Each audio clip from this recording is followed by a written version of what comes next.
Hi, what you're about to watch wasn't really the intended video. What I had intended on making was sort of a structured conversation about the new documentary that came out called Shiny Happy People Season 2.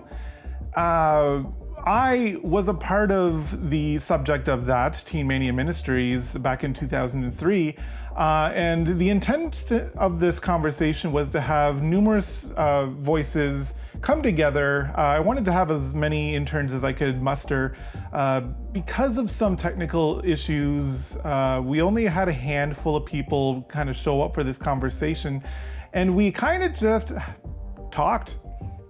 We didn't talk a whole lot about the documentary. We mostly just chatted and caught up with each other's different stories. One of the interesting things is everybody from each different year has a slightly different story about Teen Mania and the Honor Academy. But I still think this is a worthy conversation to put out there. So if you found this video because you watched the documentary and you wanted to know more about Teen Mania, the people that were actually involved, I think this is actually a really interesting conversation. We do end up talking like people, we certainly using some internal language for a lot of different things, and we might not explain everything too terribly well because we're a handful of people that all went to the same place. So apologies if we start using language that is unfamiliar, but hopefully you, through the context, kind of get the picture.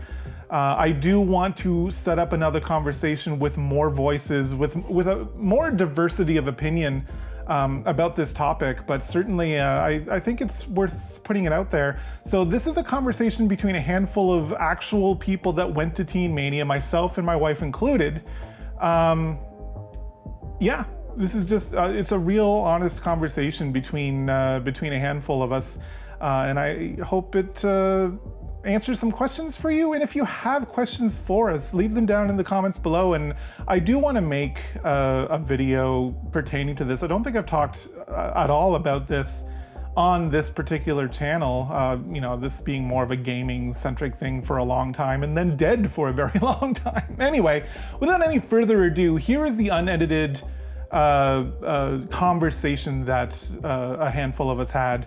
There will be a moment in this video that is cut out. You will get that in context, that it'll just blink back, that I had to pause the recording for sensitivity issues. But other than that, here we go. Yeah, so we were the first class, I think, to have I'm not sure if we were the first to have triple decker bunks, but all the good old triple decker bunks. Yeah, buddy. We were, I think, were you there? Did you guys have a pool? Yeah, we had the pool. So we were on the pool. Oh, really? Eh? We had the pool. Was that before Garden Valley or before the pool? No, it was Garden Valley, but Garden Valley had not been. I'm very curious as to I never saw it, what Garden Valley looked like in whatever period of years would be referred to as the heyday, because we were definitely in the if you build it, in the early stages of if you build it, they will come. And everything, we would have done unspeakable things to get a pool. It was, I mean, and I remember talking with a couple of alumni after we found out that you guys all had a pool. We were like, oh, it was heavily policed. I'm sure it was. I'm absolutely sure it was. I'm sure that pool gave lots of opportunities for confrontations out of love. Oh, yes. So back there, that's my wife, Leanne. We actually met at the Honor Academy. Really? So we were both the same year, yeah. We were both K crew. That's awesome. You guys were both K crew? Yeah, we were both K crew. She was the morning. I was the evening. And then I became evening. Oh, yeah, you did. Gosh, it was 20 some odd years ago at this point? Yeah. She was. Yeah, no. I believe I was also in the last year where kitchen duty was assigned as a punishment for, Really? yeah. And like, again, first year with 500 people, like they used to just kind of treat it like I guess the old army used to, where like, you know, you get in trouble, you do dishes. So like, Oh yeah. but what that did was it made the folks on kitchen crew feel like their job was everyone else's punishment. Right. Yeah. And so that was something they stopped doing. I heard the year after us and never did it again, because like it sent a real mixed message about how much we value the kitchen crew. I got put on probation for 60 days, coming back from December for Christmas. And back then that was 60 days of you do your job. I was in the call center, and then you get out of your job and then go to, like, if you worked the morning shift in the call center, you worked the evening shift. You went straight to like you went there for dinner, but you had to report like an hour before, and you were there through the thing. And like I really enjoyed my time in the kitchen. And You know, we ended up having a lot of fun, honestly. yeah, like yeah, Hi, Kelsey, by the way. I don't know if you connected. So good to have you. How are you? We're doing great. Yeah, we're just meeting each other, catching up. Hopefully the word got out that this is happening. We had some technical difficulties. I saw your little live clip that you were struggling. But yeah, we're just catching up on what year and whatnot. And coming back from the Christmas break, I feel like so many people got caught up on Christmas break. Oh, yeah. And that was, I just feel like that was so intentional on their part. They got a lot of mileage out of using folks who messed up as an example. I got in so much trouble for watching Terminator 3. Yeah. The one PG-13 rated Terminator. No, that was R, wasn't it? Or which one was it? It was Terminator. It was an R-rated movie. That was why I was in trouble. Okay. Three, I believe, and I could be wrong. I believe 3 was like a part of that 90s, 2000s craze where like R-rated movies suddenly disappeared and all the big action movies were rated PG-13. I could be wrong. Yeah, it was the one with the girl Terminator. Yeah. What's funny is it might have been R in Canada too. So maybe I didn't even need to get in trouble for it. Oh, that'd actually be really funny. Because it's so good to have you here. Yeah, thanks. Can you guys hear me at all? We can, absolutely, for sure. I'm super bad at technology, though. Apparently so am I, and it's my job, so What years were you guys? I was 98, 99. And we were 2003. Sorry, this is my wife, Leanne. We were we've been married 19 years, and we met at the Honor Academy, so. Wow. Awesome. Amazing. Yeah, I was 2011 to 2014. So. Ooh, that's late game. I have so many questions about late game people. Wow. Yeah. You were like there at the end then. I know. I feel like it's 2014, the last year? They closed in 2015. So yeah, I had friends that still stayed after I left, and that was the last year. Wow. So curious what the atmosphere was like in the final days. Did you guys know that it was coming? Was it like or was it just, oh, surprise, we're bankrupt? Yeah, we didn't know. I didn't know. I mean, definitely a lot different. Yeah, that's also very consistent with Teen Mania too. I then not Dave Hawes. So like it was definitely, I mean, I had. It was who? Jeff Pruitt. Never met Jeff Pruitt. Yeah, he was the director of the Honor Academy the year after me or 2 years after me. He was just the last couple years. Dave Haas left. What So, did Haas leave to go do? I don't know what he did immediately. He's at Bethany College of Missions now, I know. Oh wow. Yeah. I'd be so curious to have a conversation with that man at this point in life. Although I suspect, do you know anything about him these days? I mean, I assume since he's at Bethany, I would say he probably holds a lot of the same beliefs. Like I would think He probably has not mellowed out much. Yeah. You guys can still hear me, right? I fiddled with things. I don't know if they can. Oh no. Okay, I fiddled myself out of not being heard. Right. I can still hear it. Oh, okay, good. Let's do. So Kelsey, were you in the same year as these guys? As who? As Chris and Chris. Yeah, no, we were 2003. She was much later. Oh, yeah. About that. I'm so sorry. Eli, it's good to have you. There's a chat happening. My video isn't hooked up right now. I thought I'd mostly be listening. Oh no, that's absolutely fine. Yeah. We love the lurkers. Video is totally not required. I'm working from home right now, so I might pop in and out, but Oh, for sure, yeah. So obviously you guys watched the doc. So Oh yeah. Leanne hasn't watched it yet. Not a chance yet. I still haven't watched it yet either. Oh, interesting. And Okay. I totally believed that I would have by the time this call happened because I'm really excited about it. I just had and like Wednesday came by, I was like, yeah, and then life happened and I just didn't. Here we are, and it's Saturday. I still haven't seen it. Yeah, that was me.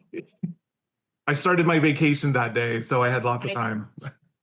I'm so curious as to like how they covered certain aspects. So you and Leanne were on Kitchen. Kelsey, what was your placement? so first year I was ATF call center. My second year I was Emmy Harper's executive assistant in Global Expedition. And then my third year I was a house manager over MAs, and I ran the coffee shop. Oh, fun. And wow, you guys had a coffee shop? I know, we didn't have a coffee shop. We had the general store. You all later generation interns got so much stuff that we didn't.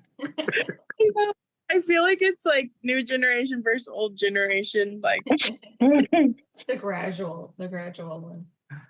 Eli says they didn't have a coffee shop there either. I wonder when that started. Yeah.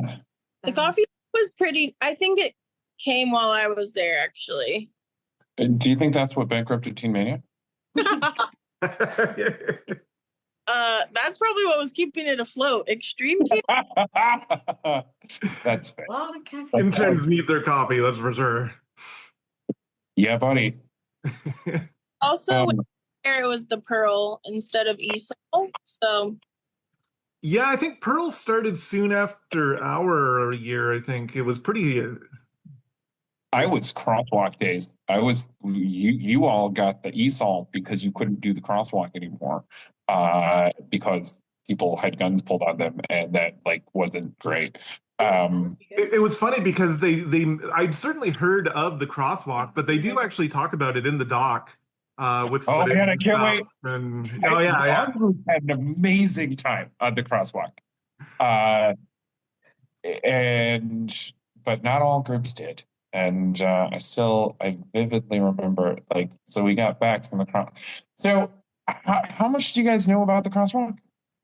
I, honestly, as much as I was in the doc, I'd known it existed, but we knew that it had to be canceled due to some unforeseen circumstances or something. Yeah. But I don't remember what we were told. So they've divided it up into 3 weekends. And I think we were on weekend 2, not 3. And I don't know what all happened. I think weekend 1 went relatively fine. Weekend 2, we definitely had a few hitches. And I think there were some things that happened on weekend 3 that I never got to find out about. But I do know that at least one group met up with these friendly seeming fellow teenagers who invited them to craft with them. And they went to sleep and they woke up and they're all like, crashed out on couches and things. And this older gentleman wakes up with a shotgun, wakes them up with a rack. What are you doing in my house? Oh yeah, we're mid-Texas. Whoops. And because those kids had just opened up this door of this unlocked house and let 5 or 6 interns crash out in this space that was definitely not theirs. And then one group ran afoul of the cops. It's amazing how safe our journey was. Like, Yeah. the rules were you couldn't, I don't know how much they went into this on the doc, I haven't seen it yet, but like the rules were you could ride, you could ride in one car for 20 minutes or 20 miles, whichever came first. So you were, and you were on your honor, but like they did such a good job at like groupthink things that like, it was a fun adventure for those of us who didn't have anything bad happen to us. And yeah, and you were encouraged to write down before the trip a lot of things you would like to see happen on the trip. Little things, big things. You were encouraged to like, think about what you would like to eat on the trip, what activities you would like to see happen, and then make those as specific prayer requests and see what God does. Yeah. And I was annoyed because I was hoping, because I had an uncle at the time who was in like a Christian motorcycle club, that we would get a ride with some Christian motorcycle folks. Some other group did, and we didn't. Oh, no. But a lot of what we, expressed wanting, a lot of what we prayed for did actually come true. But a lot of it was pretty minor. Like I want to eat a hamburger. That's pretty easy to make happen. But for all that, I mean, it was an adventure. We were, teenagers. Like our risk tolerance was a lot higher than it has eventually probably become. And so I wanted to be able to use my Spanish. And we did get picked up by a work truck, a work van full of Mexicanos. And that was fun. Our group, we did have one snag. Our group was initially dropped off. So they blindfold you, put you on the bus, and drive each team around about 2 hours before they drop them off. So if you're the last team on the bus, you've now been on the bus for like 10 hours with your blindfold on. That was us. Maybe 8. We like sensory deprivation starts to kick, like it's weird. And anyways, so you get dropped off. You don't get to take the blindfold off until you're outside, and everybody gets dropped off approximately 200 miles from basically in a radius circle around Garden Valley, and then you had 48 hours to make it back. And then, like I said, 20 minutes or 20 miles in a car. You could get, they did allow you to game the system if you had a group of people that liked you and wanted to help you. You could, if they had more than one car, you could have, but you had to switch every 20 minutes or 20 miles from one car to the other if you were going to do a car caravan. Oh, wow. And we ended up befriending this family, and they were real nice. They came to visit us on campus a couple times. Months later, they were cool. And once we got them, they were like, okay, we're gonna support you guys, and they just caravanned us the rest of the way back. But we did get dropped off in what was the name of that town? We got dropped off, a bunch of kids with a giant white cross, in a town that had just like weeks before, like less than 2 weeks before, had the first KKK lynching in X number of years. And so we're walking around.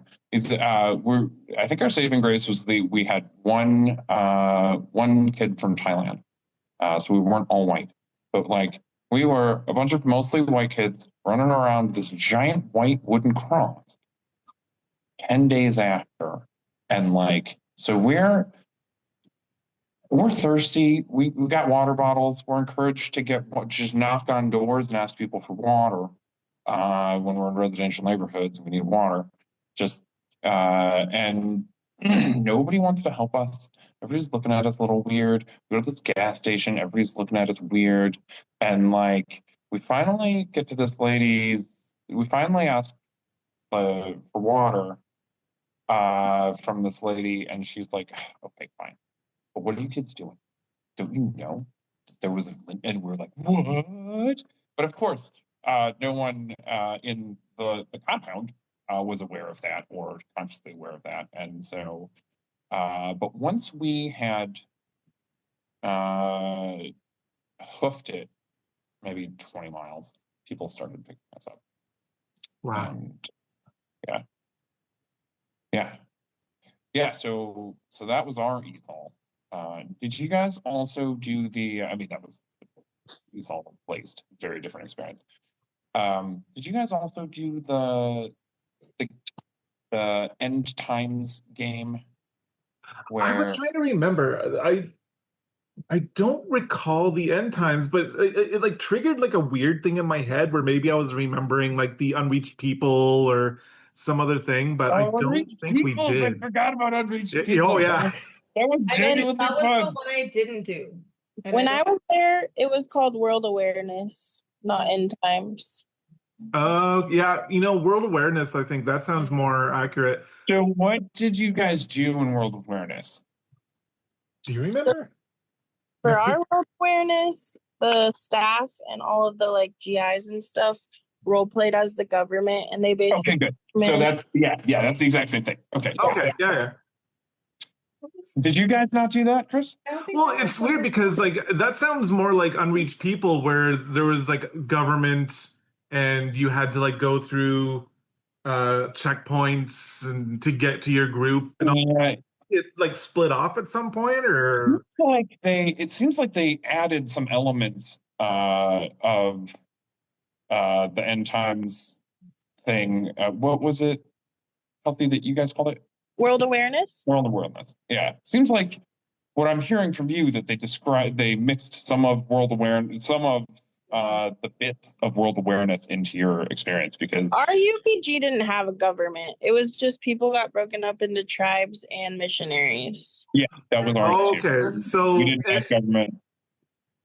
I think that's where and in the documentary they described unreached people more like, I think, the way we did it, where we had to have like passports and we had to kind of lie our way through. I didn't do that one, but I did have poor mates or poor sisters that did that too. Yeah, because we had to be like, no. Oh, I hope we didn't lose Mark. But we had to be like, no, we're not Christians. No, we're not here to save people. Like, you had to have your like passport and tell them we're journalists or that kind of thing. Had to go through customs. Yeah. That it was mostly just like the missionaries. Like World Awareness, the government was actually after you. They were like trying to get you. Wait, did they have paintball guns? Paintball guns, ATVs, minivan. It just sparked in my head. Yes, there was a thing with paintball guns. I do remember that. Damsels? Yeah, how did was that damsels that we did? I didn't do that one either, but okay. I remember again hearing about that. How did you Hurt my all's ankle. end? Because ours ended utterly chaotically. We had converted several of the GIs to Christianity. We had commandeered like probably 4 ATVs, like a dozen paintball guns. There was this last stand that was armed, that was totally outside of the actual game that they were trying to do. They had to call all of us into the auditorium and stop the game for a second because someone had made a tripwire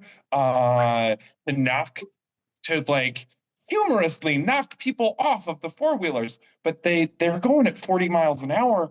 Mercer Colley ducked just in time to avoid being beheaded, literally, by this thing. And so they called everybody back to the auditorium, and they were like, okay, who did it? You're not in trouble, but like, who did it? And nobody said anything for like, I don't know, 15 minutes. And finally, timidly, this guy was like,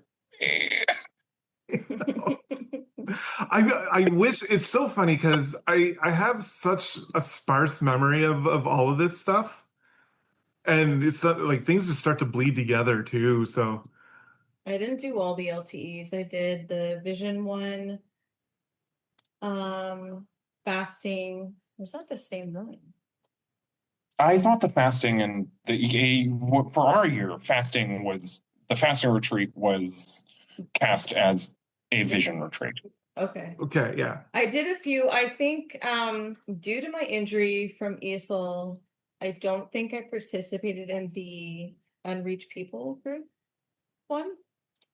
The Unreached People one was. I think that one was voluntary, as most of them were, but I remember that one was voluntary. Hey, Keith, welcome. But I decided not to. Hey, is this still going on? Or oh yeah, we're just kind of randomly chatting, you know. oh, okay. How's it going? Good. I'm trying to watch my kids at the same time, so I feel a you. little distracted. We're a bit older, but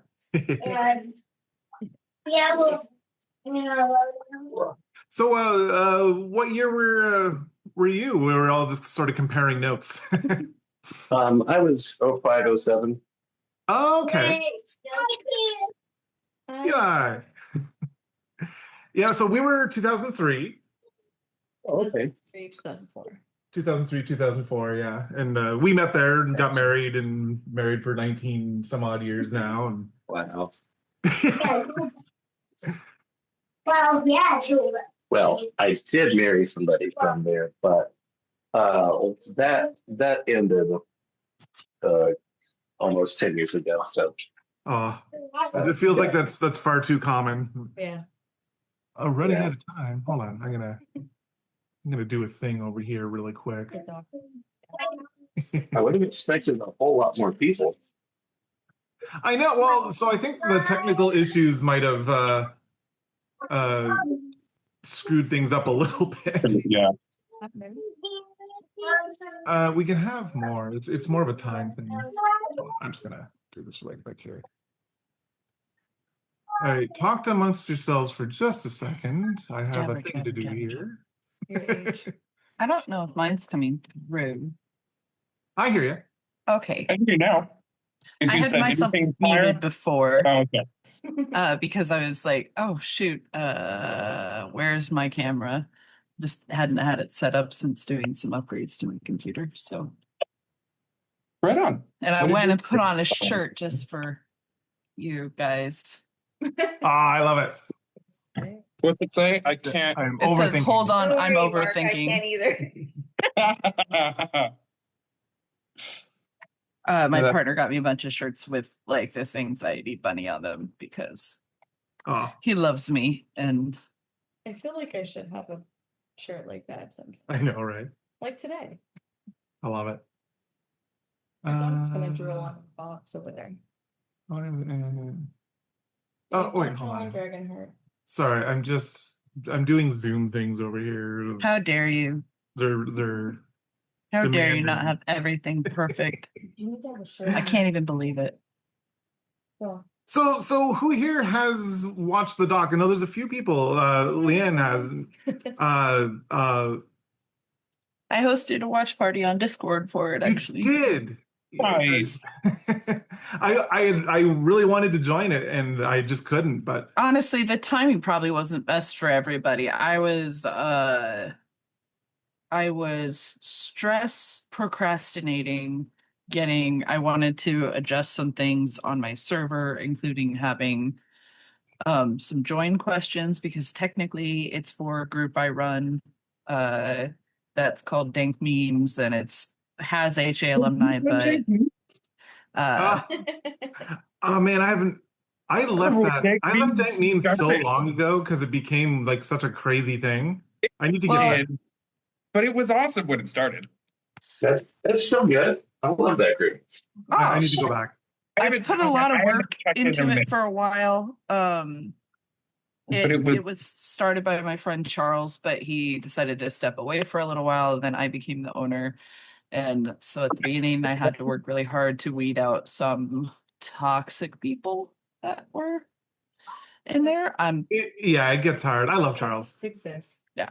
So it's just been kind of an exercise in that, but it's pretty chill now. Usually people don't butt heads, but every once in a blue moon that's gonna pop up, and things get so easily misunderstood through text. Oh yeah, and I find oftentimes I get overly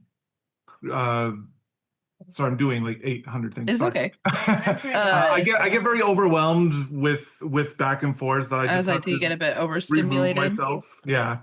Remove myself from a situation and then I'll go back later, but That's fine. Well, the owner, so you have an in there that not everybody yeah, has. I'll have to get back in. I miss it. Yeah. And you'll get to see a lot of the conversations. And we've been having some in the Discord, but I didn't want I had the Discord up for just for gaming before, and so some of my family members, including one who was at the HA but wasn't in our group, and I question whether or not it would be a good idea to invite her to the group, so she's not there right now. And so I was like, okay, I'm gonna make a private part and a part where people could still have others come and watch without people who are concerned with not having their opinion be shared with everybody. Yeah, So sure. so I went through all of that, but they've I've been on Discord for a long time, but they've done all these updates and things you can do, and I'm like, I don't remember how to do some of it, and I ended up following a video, and the video is 5 months old, and some things have already been changed from when he made the video. So it's just a little bit of digging around to get it all together. But I will say that I was kind of surprised that one sister ended up engaging a lot in the public live reaction, and having more of an open mind about the documentary than I thought she would have. That seems to be a big theme throughout is a lot more people being way more open about watching it and being open to what it was really saying. And what their experiences were, and actually coming out and sharing what they've experienced. Yeah. I had a friend that basically came out and said that she knew of somebody who was injured during one of the ESOL events, and it resulted in a brain injury, which years later, I don't know if the friend passed away due to the brain injury, but I'm not really sure. It could have very well been.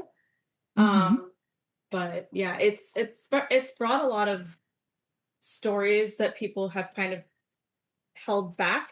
They've become more open in sharing it, and some of them it's going to take some time for some people to be able to process everything that they've encountered and experienced.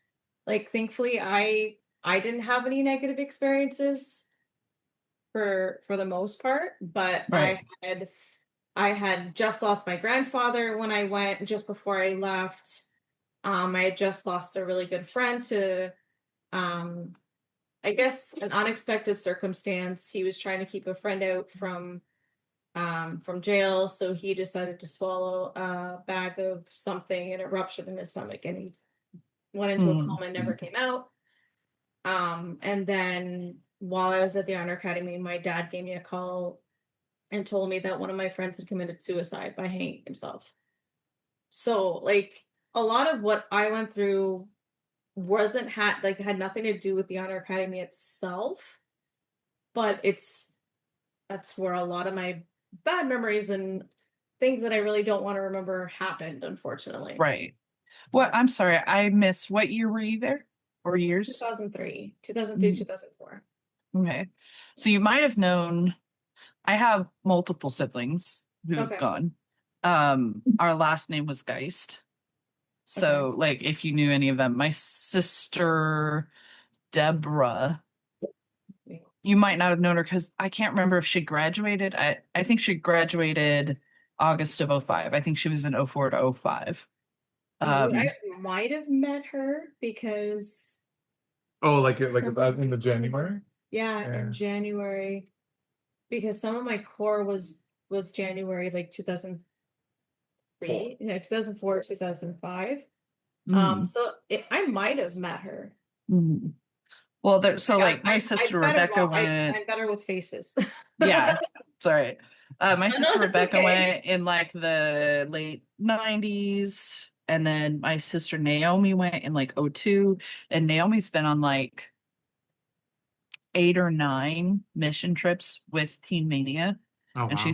she's been an undergrad. She was on staff for around 6-ish months till she got laid off. And then she came back for a second year as a core advisor right after that. So we actually, the night before the documentary, had like, I don't know, 5 hours, probably more of like just a phone call, just on speakerphone talking through the whole thing. Cause I thought I was doing okay. I was 24 when I went and also was undiagnosed autistic. So I have some things that I'd be like, if that doesn't make sense, I'm not going to do it. Now, I was always very much a rule follower. So I really liked David Hawes because he would explain something in the way he explained it. Like, okay, I can accept that. That makes sense. And so I would do it. Honestly, I never liked Ron Luce. I didn't go because of Ron Luce. I didn't go because I had a heart for missions. I went despite not having a heart for missions. I went because I went to Deborah's graduation and saw her like connecting with people who really valued her. And I didn't have that back home. Being from a very large family, my parents had 11 kids and in like a very small community. Like people don't let you grow up and change from however they perceived you when you were younger. All of us were undiagnosed neurodivergent. So it's like weird poor kids from a big family, you just get like a lot of stigma on you. So going somewhere where people are like, oh my gosh, you're a Geist, you must be so cool. And it's like, that's the first time that's ever happened to me. And I like didn't have anybody that like I really connected with back at home. I had been in the workforce, I had been out in an apartment. I was working on getting out of debt because my church was doing the Financial Peace University thing at the time. I didn't have a lot of debt. I was in my early 20s, but like I had savings for the first time in my life. And where did those savings go? To going to the Honor Academy because I couldn't raise money. And then I just raised money how I could the last part of my time there. Some of it giving plasma, which I have a permanent scar on my arm from. Oh, Uh, it's just a weird thing. I don't, you can't go back and change things. Yeah. But there's some stuff it's like, would I change that? I wouldn't be where I am today, butterfly effect and all that. Yeah. But it's like, it's hard to not feel like maybe I would have been in a much better place financially speaking, instead of feeling like I'm trying to come back from behind for years. And just I put like myself into so much debt going to the Honor Academy. yeah, There was a part where I had no funding, no nothing, and I just slid my credit card for cash. it was And then where did that land us? oh my god. And then yeah. Oh. the silly things teenagers do, man. Yeah. Well, thankfully for me, I didn't have a credit card. I would not have had the self-control I would have needed. So hooray, I guess. It was weird. I would have gone back a second year if I hadn't. This is just a weird little, I don't know if anybody wants to hear this. I talk sometimes when I feel like, oh, people understand. So if I'm dominating, feel free to be No, like, this jump is in. It's okay. my hope for this was that it would just be a safe place for people to just, talk about stuff. Yeah. If we end up talking about the doc, whatever, but I mean, I think we all just have A lot emotions and things to Mm, I haven't even work watched something through a like lot. yeah. It was a really, I think I repress a lot. Mm, I hadn't thought that much about the Honor Academy in a very long time. Very specific, other than stuff that happens online, which I feel is such right. a separate entity, right? Where Mm, you get to know the Charles and the Gabes and the Elis, and you get to know these people that you never met at the place, but right. it becomes its own separate thing for sure. So having this doc kind of bring everything back to, oh right, this joke that I've made in my head about the cult that I went to when I was a kid He's been was a saying that for real years. thing. Like literal Mhm. years. Yeah. You make it a joke at some point where you talk to somebody at work and went, "Oh, did you know I was in a cult when I was a kid?" That's a funny icebreaker thing to do, and it kind of just brought it all back to be like, "Oh, this was real and dangerous and scary." Yeah. It's still very strange to me to uh for me personally to call it a cult. And it's not because I think Yeah, anybody's the same with invalid. me, yeah. It is this I don't know how much of it is like, so I'm autistic ADHD, and there's some things that I just like to call autism brain, and it's like that's that piece of my brain that's like, if my brain was a house, this would be like a load bearing wall. It can't be moved. You got to Yeah. work around it. And I spent a long time in my life being like, everybody else has a door here. Why can't I have a door here? Banging my head against the wall that can't be moved. And it's like, you can just move it over, work around it, not knowing that was a thing. But anyway, I sometimes wonder if for me it's an autism brain thing, that it's just like, because I do not 100% know that that is like a factually accurate description, then I don't personally like, I'll be like, it was cult adjacent, but maybe I'm just like talking myself into it over time, Hmm. like kind of smoothing it down. The first year I went to, well, I've been to therapy a few different times, but I had some really intense time after my time at the Honor Academy, but not about my time at the Honor Academy. A lot about like purity culture and all that bullshit. But um so it was like probably my most impactful time in therapy at that time. And like almost right away, my therapist goes, "Oh, you were neglected." And hard not to be when you're the middle of 11 kids. Yeah. But at the time, I was so mad. And I'm sure there was a lot of cognitive dissonance. And I was like, how dare you say this? And he had like throw pillows on the couch that I would sit on, and I would literally just whip them at him when he made me mad. He was okay with it, thankfully. But like uh, a year-ish later, I said, I think I was neglected. And he just was like, hooray! It's like, I can't believe like it's taken so long, but he was so proud of me. But it's like, you can't just push this on somebody right away to accept this thing. Our brains will do what they need to do to survive, and they'll kind of like wash over it like water wearing away rocks on the beach. And it's just like, it's got to smooth away the rough edges. And there's a lot of things people don't remember. It's very interesting to me to see people saying, this never was said there. And they were there my years. Yeah. And I have some of the material that what came out my year or just before or just after, because I don't remember how, but I had access to some of the files. Hmm. It's mostly like audio, some PowerPoints. At some point I want to go back through them, but I'm like, I bet if we went back through and observed, like looked at this with a much more kind of distant eye, you'd be like, oh, I can see the pattern of this here, and I can see the pattern of this here. And it's funny to me to see some people like really discounting the guy Jeff, the journalist who was in the documentary, because they're like, well, he doesn't know anything about anything. Meanwhile, he's a respected journalist, and I think some people have forgotten what like good journalists do, and a lot of it has to do with examining something from a place of like not having their own personal investment in what's going on. Yes. And I think that's very interesting. I was talking to my partner last night.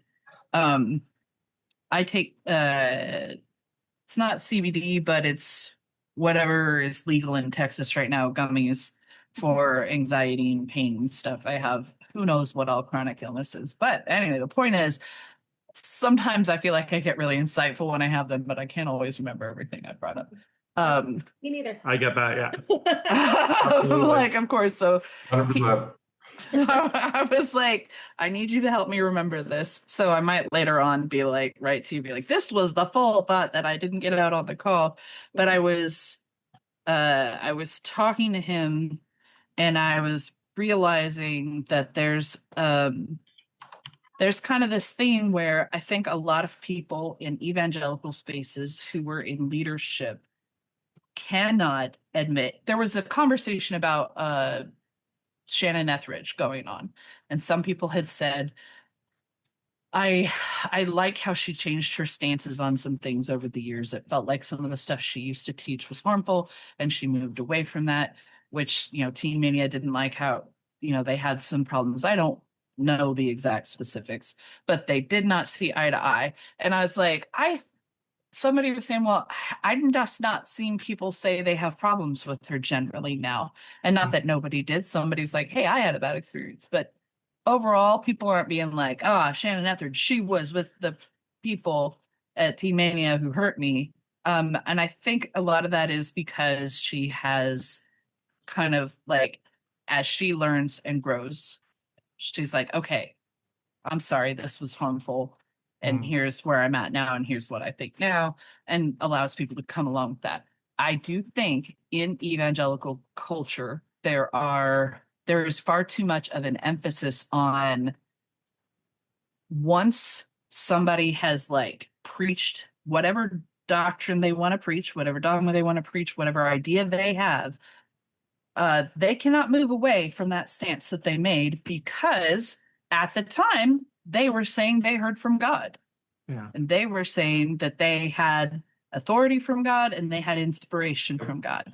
And therefore, in order to like walk that back later on, they can't say, oh, well, actually, I wasn't hearing from God then, but I am now, or whatever. So they just they can't backtrack that. And so they have to hold on to that like a dog with a bone, because otherwise, like, all of their spiritual credibility just crumbles.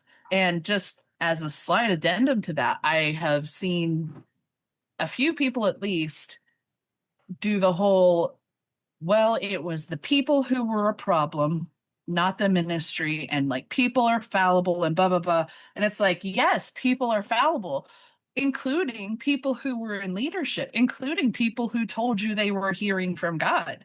Yeah. And whatever I believe about everything overall, and I mean, I have a lot of thoughts about whether or not certain things were legitimate. And like I said, I've never liked Ron Luce, so I have that going for me. I still mentally have a little trouble with the dissonance of like Dave Hawes wasn't great to people, because he was very nice to me. And I think that's the larger story of Teen Mania, right? Is there's like half a group of people. Hi, Katie. It's so nice to have you. There's I saw Eli and I was like, I miss your beautiful face. Oh, I was like, I know you. Oh my gosh.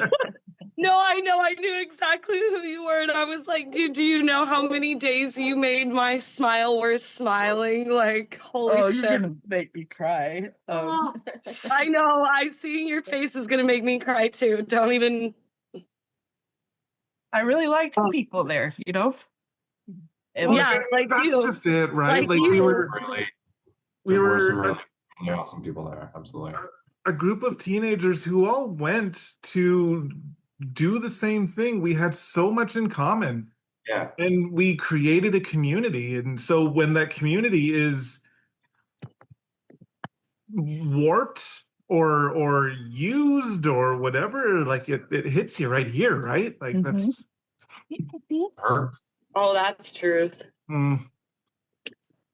And then like Eli, what you were talking about, you know, if one of the core tenets I feel Christianity is to humble yourself, right? or it's And supposed like to be. and forgive, like humbleness and forgiveness. And like if leadership would have just humbled themselves at some point, be like, you know what, got it wrong, whatever, and reach out for some forgiveness or anything, you know. Like one of the hardest things that I got from the doc was watching Ron Luce lie to people and be like, we're good, everything's fine, right up until the end when they went bankrupt and had to go away. Like you're just lying to everybody. And if you're going to lie about that, were you lying about everything else? Yeah. Right? Eli, do you remember the $3 million debt that we had to come up with? Yeah. That I was wasn't like, about the fact that it was a $3 million debt. It was just to get a battle cry on, right? Probably. So I worked in the office at CCM, so I didn't have to do like the call center stuff. Thank goodness. So, but like until you mentioned that, I like that just my brain had just washed that away. I remember going home and like calling home and being like, no, this organization, like they told me I have to raise more money. And I was already, my parents are already like, bro, you're taking us for everything. Like we got nothing to help you. And I'm like, but they need help, but they need help. And I remember my dad being like, hey, honey, I think you might be in a cult. And I got told you should probably stop talking to your dad. Different story for another time, but yes. My parents had 3 kids going there at the same time, and I remember, and I loved them all. And so it's like, I mean, like I was 24 when I went. I'm like, I'm not getting money from them. When I filled out the FAFSA when I was 16, I knew I wasn't getting money from my parents. That's just not happening. So it's like, okay, well, we don't come from rich people and we don't know any rich people. I think I might have just ignored that as a like, well, I've already knocked on every door I have, and I just don't even have my year finished being paid for. So I don't think I'm going to be able to get extra money from these people. Maybe just thought. Being a Christian and going, so I'm from Canada, so moving down to Texas for a year was the thing. That was my form of teenage rebellion against my family. They wanted nothing to do with it.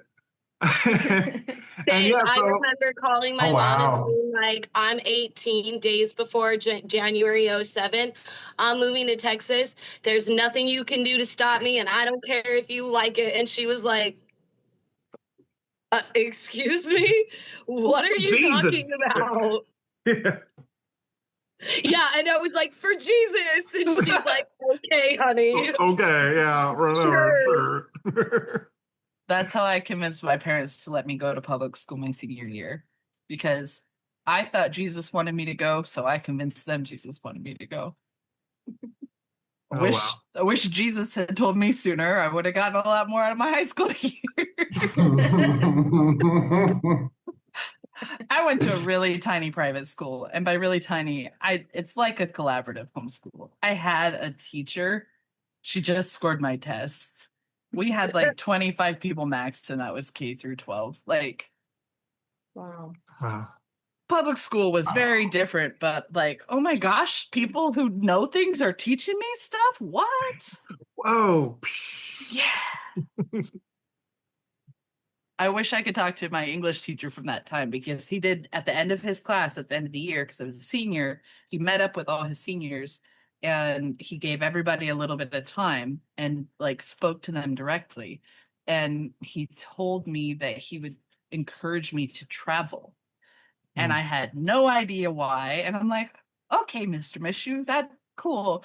And then like now I'm like, I wish I could contact him, but he's not on social media that I know him, and be like, now I know why this sheltered kid who like thought they knew not like, I don't know. I was super naive and super just sheltered and still very Christian, like evangelical Christian in a box at the time. And I think he just wanted a broader perspective for me. I wasn't an asshole. I was a really sweet kid, but I think that's why he was just like, You were a I hope homeschool that you kid. travel. Basically, You yeah. needed to get a little culture. Yeah. Yeah. It's so I learned- important. Yeah. Oh, sorry. I was just gonna say I learned at the Honor Academy that Black women sometimes wear wigs, and it just was like, oh, this is a thing. I wondered how they got their hair so long. Wow. How could I? Wow. So Eli, what I'm hearing you say is that you went to the Outer Academy and it actually broadened your Oh horizon. my gosh. I honestly, same. I'm a country bumpkin from the farm. Really? So Okay. And he married a city girl from Texas. Like, what are the odds of that? But you guys are up in Canada now, right? yeah. I'm so happy for you. I wish I could be there too. I married someone in Texas. So Went the here I am. wrong way. I know. I don't go outside. I just stay inside. There's still room. We can have you. Good. Oh my Have an goodness. escape plan. One day, I hope to at least visit Canada, if nothing else. That's probably. Okay, Eli, I have a question for you. Do you mind Yeah. if I interrupt you? Go ahead. I just What talk did sometimes. you do after January 07? Where did you go? Did you stay? What happened? Okay. This requires a little bit of context, and I will try to be brief. Do you Okay. remember Christopher Geigel? Yeah.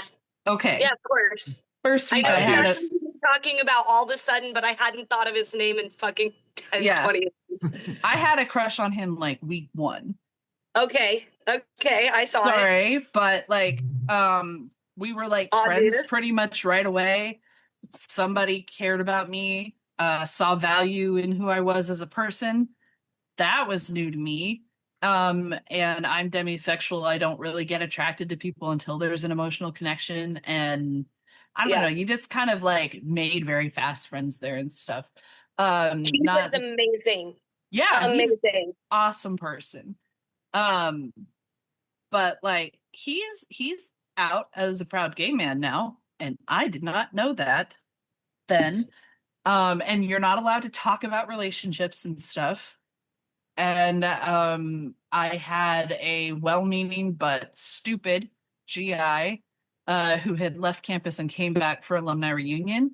And so because he wasn't like, didn't feel like he was beholden to campus rules, he basically incredibly strongly implied to me that Christopher had fallen for me, when it was really probably just like I was his good friend. I was Yeah, you important guys to him were as a best friend. friends. Literally best friends. And he was like, oh man, when you walk in the room, his face lights up and everything. And I'm like, well, I'm getting mixed signals, because like he was probably struggling with, he was probably being sent to like conversion therapy group and all this bullshit, but I couldn't know any of that.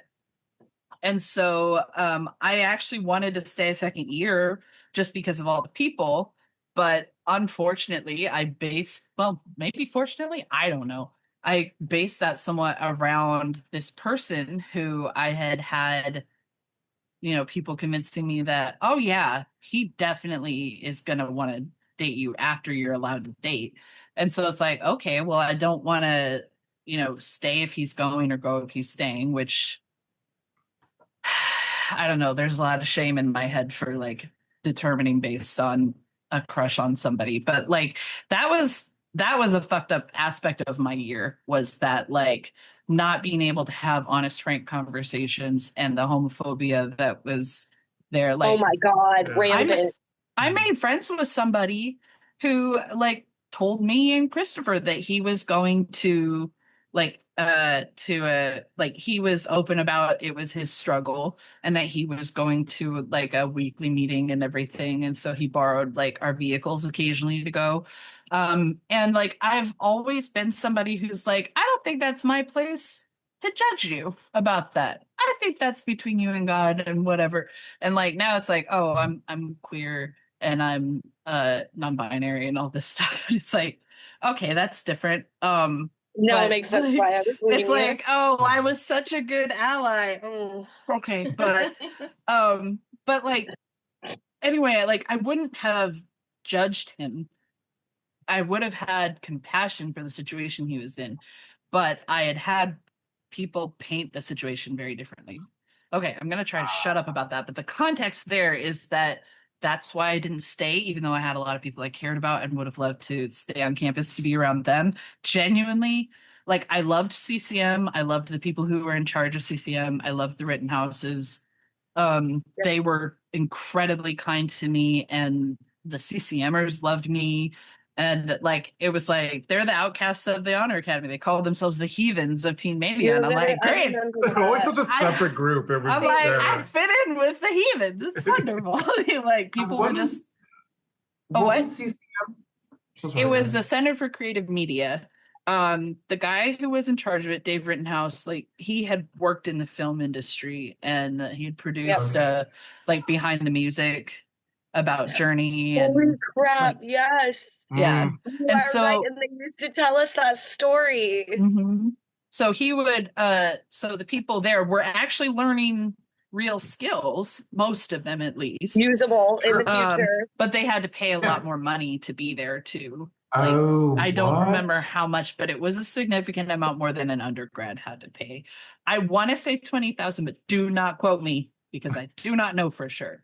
But I think that's what it was. And my year was like 7 to 8,000.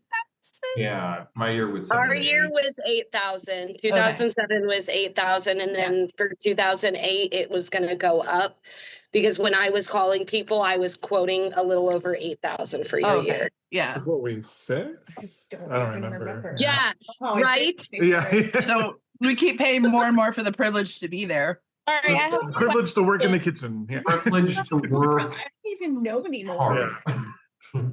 I have since you guys were all there so much earlier than me. Noticed in the documentary that some of the people in there, like Corey and Danny, said that they were on ministry team. Were you guys able to do that your first year? Because I think DCM when I was there was also only second year. Right? I'm jumping in on this because this was like my thing. I wanted to stay on MT so bad. It was the thing I was the most excited about. For our time during 07, at least, you had to be a graduate intern. And Danny was an August intern to our January interns, and then started MT in August while we were in the middle of our intern. Eli and I were in our intern year. And then did not know she left in January, but she was the one I was the most excited to work with. Yeah, I loved Danny. I was very intimidated because she was so beautiful. Oh my God. And sweet and kind and always smiling and like never upset about anything. I was used to pretty people being assholes, so I was just waiting for like the asshole to come out or whatever. One of the things that wasn't true. Sorry. No, go ahead. Turns out she's amazing and we're friends now. But it was very different at the time. I didn't get to be as close to her. But I looked up to her and she had a beautiful voice and she still does. So I'm gonna shut up. So yeah. One of the things that I thought was missing from the doc was talk about the roads. Yeah. You know, speaking of ministry team and all that, like the roads were probably the most cultist part of this whole thing. Hell hell. I remember my ministry roads experience was that I had decided I hated the Honor Academy and I was not staying. I was like, you guys, I'm all leaving. I want nothing to do with you. And I remember we would all, Eli, do you remember sitting and being like, what road are you going to go on? I remember Levi always used to be like, I'm taking I-40. I'm taking or I-20. or I'm I-20. taking Yeah. You would always I-20. say that. I always get it wrong when I tell people this story in the future, just so you know. I always get the interstates wrong. But I decided I wasn't going to stay. And then when they sent us that email where they were like, oh, do you want to stay? I was like, nope, ignore. And then a couple days later, I got accepted to MT Roads. And I was like, I didn't apply. I'm not doing this. Oh my gosh. And then do you remember, Eli, you'll remember this because I went on the fundraising trip with your sister, with Hannah. We had gone on a fundraising trip. Well, for some reason, they didn't log any of our vacation days, or mine at least. So I got that email saying, hey, you're accepted to MT Roads. And then I got another email saying you can't come to work or school for, what was it, like 5-7 days that we would get a year. So I was like, guess I'm doing MT Roads with no workers school. And I'm the only human that's ever done it. I was like, yes, I aced that shit. Yeah. Let me tell you. I was so proud of myself too. That's awesome. That's funny. Yeah, I ended up going through Gideon's for CA, and they're just like, nah, man, no way. Get out of here. Oh my God, you called it Gideon's right now because that's what it was called before Roadways, right? Oh, I guess, yeah. Or was like core That was advisor Gideon's, Gideon's? Yeah, core advisor was Gideon's. I forget what the other roads were. Oh, okay, you're right. I can't remember the specific names for them, but that's partially because I didn't do that. I didn't do it there. But it's such a weird experience to go through, like, you know, added on top of all the other crazy shit that you go through this other weird cult thing, and then they're just like, nah, no, get out of here. Yeah. Okay, And okay. I don't know. My understanding was that the decisions weren't always necessarily based on who was qualified, as far as, you know, like some people being core advisors. It's like, yeah, okay. If they I mean, had I don't been know how I desperate- would have funded a second year, so. Right. Katie, before I forget, so after the Honor Academy, I spent a few months looking for a job as a nanny in New Jersey, because guess who lived in New Jersey? Only saw him a couple of times. Went to therapy though while I was in New Jersey, and so that was good. And Started something. I know. Yeah. I did something good. I got to see New York. I mean, it's not like I was always going to New York, but I mean, so I got to do that. Did that until right up till the end of 2009. My boss was very difficult to deal with. So my brother Ben, who is like a fucking saint. Sorry, are we allowed to swear on this? Absolutely. Okay. Go for it. Yeah. My brother Benjamin, I'm just going to say this. One of the best men I have ever known my entire life. Even to this day, he is a fucking gem. He is a wonderful human being. And also he's a dad now, which is just, he's such a good dad. I can't share stuff of him with his daughter because they're very careful not to put her face out on social media. But Smart. he's so good, and I just love him so much. So Tell him I'm super fucking proud. I will. He's in. Katie, are you in my Honor Academy group? No, but you should add me. Are we Facebook friends still? I'm not saying I would have unfriended you, but sometimes people get like. No, it's okay. Most people don't even know who I actually am because my last name's completely different. And oh yeah, my hair is normal and not recovering from a horrible haircut. All right, I will send you a friend request, and then I will get you invited to the group. He's in there, and so you can. I think he's like trying to like share stuff that's not going to push right-wing people away too far, but is also trying to like call them out on stuff, and he's trying. Anyway, but like so he basically offered to have me live with him rent free and just taking care of the apartment until I could find a job. So we moved into an apartment together in 2010. It took me like 5 months, but I found a job and I worked there for 5 years in Lincoln, Nebraska. If you have to live in Nebraska, Lincoln's a good place to be, just saying. Weren't you guys from Nebraska? Yeah, just not Lincoln. We were Okay, from like that South sounded Central. so familiar right now. Yeah, we're from Nebraska. Lincoln's like kind of like small town but city. Well, it's in the kitchen. Oh, my father-in-law just sent a message on the Echo device. Anyway, lived there for like 5 years, and I met my partner in World of Warcraft. And That's great. in That's like awesome. 2014, 2015, but we met in person in 2015. I did not know it at the time. I was having autistic burnout at my job. It's a little complicated, but basically they changed the parameters of my job and also kept making my workspace smaller and more noisy and around a lot more people, and it was making So things in worse. other words, as the mom of an autistic child, they made your life absolute hell and triggered all your symptoms. Oh, yes. And I was Oh, like, wow. I was just trying to do my job, and they had me on something that I couldn't possibly live up to the standard. It was an impossible standard. So I just ended up quitting after having a job for 5 years. Excuse me. But then I worked as a server, and then I came to Texas, went to school for massage therapy, did that up until COVID, and then stopped at COVID. And then I've had chronic illness stuff that we can't afford to get diagnosed pop up. We don't know what all it is, but suffice it to say, I've been in Texas for close to 10 years this last May. And we got married at Christmas Eve 2016. So our 10-year anniversary is coming up. Anyway. Congratulations. Thank you. I married one of the best people, but he's super like chill and shy and everything. But yeah, I met him in World of Warcraft, and we still game together. That's one of our favorite things to do. So That's so great. anyway, trying to make that short. I really tend to make things very expanded, but I promise I tried very hard. So what was there anything like in the doc that was like very surprising to any of you? Like something that you didn't know or was just like.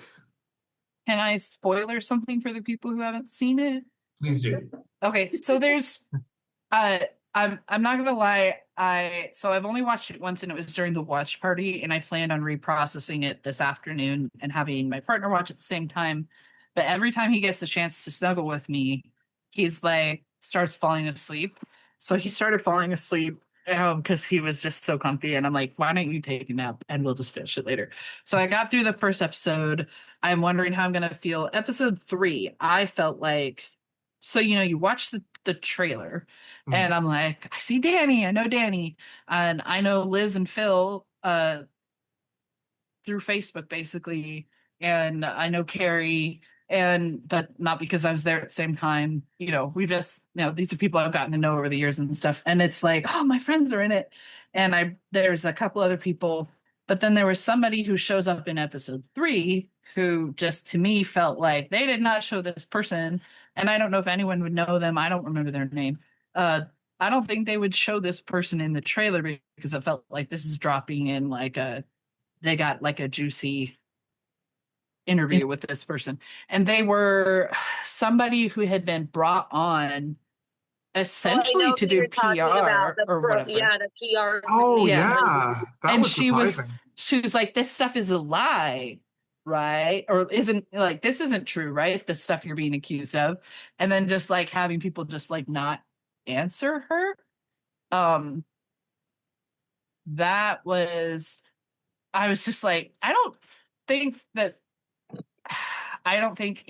know if Ron and Dave are, gonna watch the doc, or if they're just like trying to like stick their fingers in their ears and pretend it doesn't exist.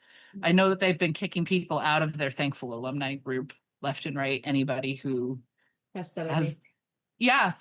just a whisper of like, there's somebody who was there just like part of my year, Ian, and he got kicked out, and he shared that like Dave's like, well, you called it a cult, and he's like, I didn't.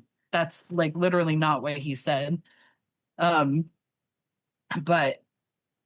it's weird how hard that rejection hits, even though it's like he doesn't necessarily believe things, at least not on the level that they do anymore. He's like, I still consider myself a Christian, and this is just really weird and really hard. And it's like, yeah.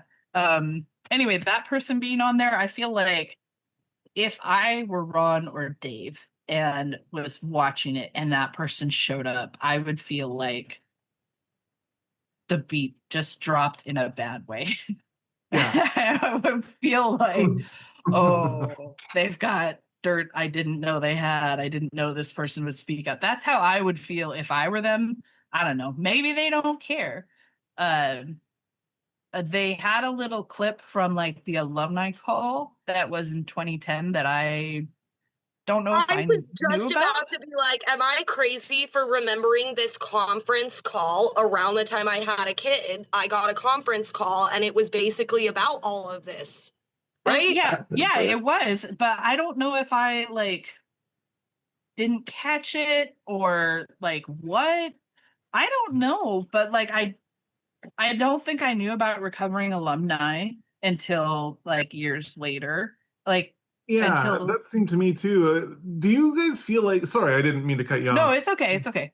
Do you guys feel like they were accurate about how much of an impact recovering had? Like it really felt like I don't know, I guess is my thing. Because in the doc, they made it feel like recovering was the death of the Teen Mania when I think that was probably part of it. But the financial stuff, I almost wonder they could have maybe went into deeper I into. think Ron's hubris is the death of it. Yeah. Personally. I agree. Yeah, I think it was going to wonder happen a little one way bit or the if the other. What were you saying, Katie? Sorry. Sorry, I was just going to say, I wonder a little bit if the documentary is more in a sense to give Micah the peace of mind that she deserves Yeah. for what she went through and what she's had done in her life because of what she tried to do for all of us.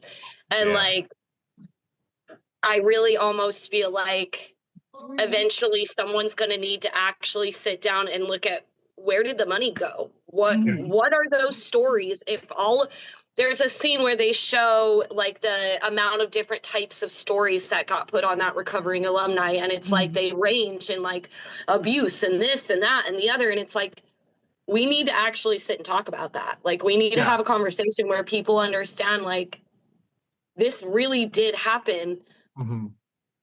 It ran a gamut, right? I think one of the major problems, leadership aside, is that they put so much on young people whose brains aren't fully developed and had them policing each other and being in charge of each other and in spiritual authority over each other. And it's like they were not ready for this. It was so weird going at 24 and I had an ACA who was barely 19. And I'm not like, I'm okay with someone else leading something as long as they know what the fuck they're doing. That's fine. But I swear, like so many people were on power trips. I never had to do anything with the Honor Council. I don't think I heard about it until after I'd left or maybe heard whispers. And then hearing about it like since then, it's like, what the fuck? What the fuck? How is like some of the conversations you hear that people went through, like being questioned and interrogated by other interns? And it's like you weren't paying the good staff who were there. You weren't paying them enough. You weren't there was not enough, like there wasn't enough medical care. There was just so many things that were like not enough oversight. Why is there money to pay however much went to what's that minister that got paid so much to come to Battle Cry and they bought iPads for his kids? I can't remember his name all of a sudden. Oh my God, you're confirming so many things that I came home from the Honor Academy and did not associate very much with anybody else in the Honor Academy after that. Like, do you remember Rhonda Bruton, Eli? Yeah. she's still one of my best friends, but aside from that, she's the only human outside of the HA or inside the HA that I really dealt with. So I would like go tell people stories and I would be like, oh yeah, at the Honor Academy, we would do this and we would do that, or this happened afterwards or that happened afterwards. And people would look at me with the widest eyes and the biggest like, okay, sure. Whatever you believe. Yeah. Okay. And I'd be like, I swear this is real. And No. I don't know, it's just so nice because like there's a bit of like convincing myself that some of this shit didn't actually happen, or like it wasn't as big a deal as I thought it was back then. Like I remember being mad at the girl who unloaded the paintball gun on me, and then I found out about the guy who was zip tied to the toilet while I was being unloaded with a paintball gun, and I was like, oh, I'm not that bad of a like it wasn't that bad. It wasn't that bad for me. Right. Was that during world awareness for you? Yes.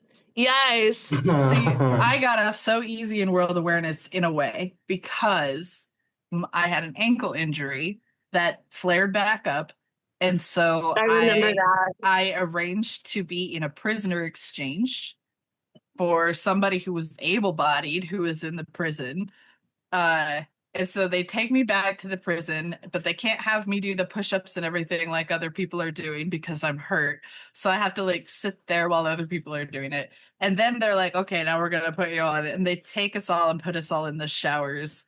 And I just remembered this story, and I don't know if it matters to anybody. I'm going to tell it anyway. So I need to hear this. It's like, it was just so weird. So we had this young woman our year who was just like very sweet, but also I don't know if she was just socially awkward or autistic, or I don't know what.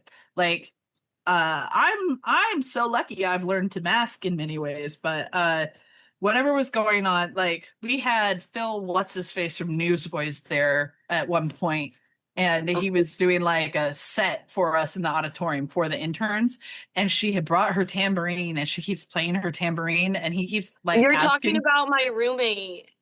I don't remember her name. I remember her face. Charlotte. She was so sweet. So anyway, to finish that, so she keeps playing her tambourine and he keeps awkwardly asking, like he doesn't know who it is. He's like, please, I know that you like, he was being so nice and everything. He's like, please just, it's distracting. Please stop. And like someone had to, I think, talk to her, but they let her go on for a while. Anyway, so I'm in the prison that is the shower house. I'm on the floor, like laying down because I don't deal with the heat well. Turns out I probably have POTS, but I didn't know at the time. And I'm like looking out at the other cells, and she's doing this thing where she's like squatting and like singing praise and worship songs or something. And like she is just like mentally in a whole other world in this LARPing thing. Like I really got into it during Unreached People group, like being in character, but she was like really in character for this thing. I'm lucky that a friend in finance told me what was going down before the whole thing started, so I had like a little bit of emotional separation from it. But like they're just trying to talk to her and like just get her to stop and be quiet so that everybody who's in there can rest, because it's the afternoon and it's dark and they don't want to be facilitating her basically. And she's just like, she is so convinced that this is like her spiritual like duty to not be intimidated to like give up Christ or something by not singing praise and worship while she's in her cell in there. Eventually I passed out while I was in there and they had to take me to the medical place or whatever. So I ended up like sleeping for 12 hours on one of the medical tables they had in I forget what the building was, but the nurse's station or whatever. And they would just like put me in the back of a pickup to drive me to whenever we were doing the movie stuff. So I got off really easy, but it's just, some people were like, they were that convinced that like this was their test for future times or whatever, and someone's going to ask them to go with their fates. And literally, they just wanted her to be quiet so everybody could rest. It was just such a weird interaction. I completely forgot about it till I was going to tell you about like how my experience was. Like, I know a lot of weird stuff happened, and I know people got shot with paintballs. I was in the prison when Dom Draper tried to make a prison break. And I remember this story. They shot him with paintballs, and I heard them call out, "You are shot in the butt." Because if you get shot, you're supposed to stop. Stop, yes. And he you wasn't weren't allowed stopping. to continue on. That's you being caught. Yeah, and so they're like, "You are shot in the butt. Stop." And I'm like, I've been hit by paintballs before. Those are painful. And I'm like, well, at least it was the butt and not somewhere else. Did people get shot with paintballs for ESOL, or was it just World Awareness? I wasn't in ESOL because of the same ankle injury. The only one that I remember was we did like a damsel in distress thing. That was a different thing. That was like The men's whole- and women's weekend. Maybe, yeah. That was the only Or paintball thing that I remember.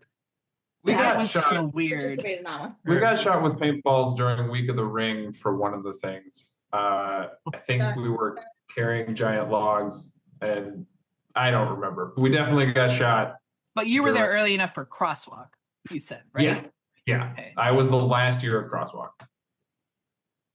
You missed it, Katie. Okay, I came that in, was he Yeah, was we- talking about I Crosswalk. didn't hear about that. Somehow I never heard about Crosswalk. So Crosswalk was wild. How much did they talk about it I still haven't seen the doc yet. How much did They They talked do quite a talk about bit. it Yeah. in the doc. They do talk quite a bit. Like, Apparently you got dropped off in the middle of nowhere with the cross and got told to figure out how to get back. Yeah, approximately 200 miles from campus, like somewhere in the circle radius of 200 miles from Garden Valley. Middle of And nowhere. the rules were, and Excuse me. you could only ride in a car for 20 minutes or 20 miles, whichever came first. Why does that all sound so familiar? That made sense. Okay, keep We going. didn't have to do it, but yeah. Maybe I And- did hear about this and I just forgot. Okay, sure. Probably And you were suppressed a lot. given so this was 1998, 98, 99. And so like none of us had cell phones. Yeah. You were given like $2 or $1.65 or something for like enough to make a phone call at a payphone and get like a candy bar to split with the group. Otherwise, you had nothing, and you had to rely on the kindness of strangers and God's helping hand to get from point A to point B, point A being wherever they dropped you off. Our group was the last on the bus to get dropped off, which meant they drive each group around 2 hours, like it's about 2 hours away between each group that they drop off. So we've had to wear our blindfolds for like 8-10 hours. And then we get out and To blindfold you so 6 to you 8 didn't hours. know where you were. so you had I no got idea where it. you were. Yeah. And then you got out the bus and then you met your team because you didn't you were all blindfolded. I think you might have met your team like the day before for like an hour, but like whatever. And these are all interns that you probably knew, but or at least knew who they knew existed. I mean, 500 people is a lot of people, but Yeah. yeah, so yeah, and then like I said to these guys earlier, if you could find a car, if you could find a group of people that had more than one car, you could, if they were willing to, and this was all sanctioned by Teen Mania, you could have them help caravan you. You go from one car to the other, but you had to be on your honor every 20 minutes over 20 miles, switching cars. And yeah, we actually, we hitchhiked for a while. We had some fun hitchhiking, but eventually we found a family that was willing to caravan us and host us, and they were really great. They came to visit on campus a couple times afterwards. And, yeah, so our group, didn't run into any real issues. We ate great food. People gave us money. I say that. No. The beginning was the only issue that we ran into because we were dropped off Jasper. We were dropped off in Jasper, Texas. Jasper, Texas had just like 10 days prior had the first KKK lynching in a very long time. So the KKK was there demonstrating one day, the Black Panthers were there demonstrating the next. And this went on day after day. And we came in just as this had all settled down. Now, of course, nobody in Compound Garden Valley took this into account when they dropped 5 Or did they? teenagers with a giant white cross up in Jasper, Texas. We had one kid who was from Thailand. Everybody else was white. And we joked for years and ever after that Sensei was probably our saving grace. And we found out after we'd been trying to get like water from people because you had to have a water bottle. They encouraged you to just knock on people's doors and ask when you're in residential neighborhoods. And nobody wanted to help us. We didn't know why. It was really weird. Everybody kind of scowled at us. Here we are carrying this giant white cross. Asking people for water. I promise we're not going to light it on fire. I promise. Missing our sheets. We forgot them at home. Oh my God. They put you, I just looked it up, and Jasper is almost 3 hours away from Garden Valley by car. Ah, okay. That's where they dropped us off. I'm just saying, that's, holy crap. That's crazy. Yeah, no, they In a cart. You were were very, able to make they it. were very confident that this was going to go great. Oh, yeah. And for our group, like I said, aside from that beginning little stretch, we had a great time. We ended up becoming we didn't really know each other. Like I knew Sensei pretty well, but like I didn't know anybody else in the group. We became really good friends for the rest of the year, and it was a fun time for us. But the group that had the shotgun pulled on them and the group that almost got arrested were the two in our weekend because they divided it up into 3 weekends because we only have so many buses and whatnot, and also probably they didn't want to have to keep track of 500 interns in the wild. But did they keep track? Did they actually keep track? Oh no, absolutely not. Okay, because I was like, I don't remember like having to ever check in. Like I kind of do, but like with our core advisor or something, or our room advisor, if they asked us that, but otherwise, not really. I heard that somebody had like a secret flip phone in case, like they were given the leadership like a secret flip phone in case of emergencies, but they didn't tell the interns that. Oh, really? I think that's what Gwen said. Gwyneth Lispina. I don't know if anybody knows her because I don't know what her maiden name was. So, but she was there when my sister Rebecca was there. Oh, wow. Now I wonder if Rebecca did the crosswalk because it would have been around that time. I think. What year was she? I want to say she was 99. I'm pretty sure, but I'm not 100%. And then her husband Charles was on MT, and that we met him like the year after her year because the ministry team stopped by our house and we fed them all. My mom's used to cooking for a lot of people. It's fine. Sorry, go ahead. Oh no, you're totally fine. I'm just really curious. Ever since the honor council got brought up, did anybody else here have to go up in front of the honor council? Are you saying you had to? Oh yeah, I definitely. Oh, okay. I didn't We're super close. Super close.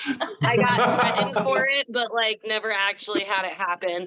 Although I almost got kicked out because during that little fundraising trip I ended up on, during my first couple of weeks, I ended up meeting somebody at a church that they had hosted us, this church.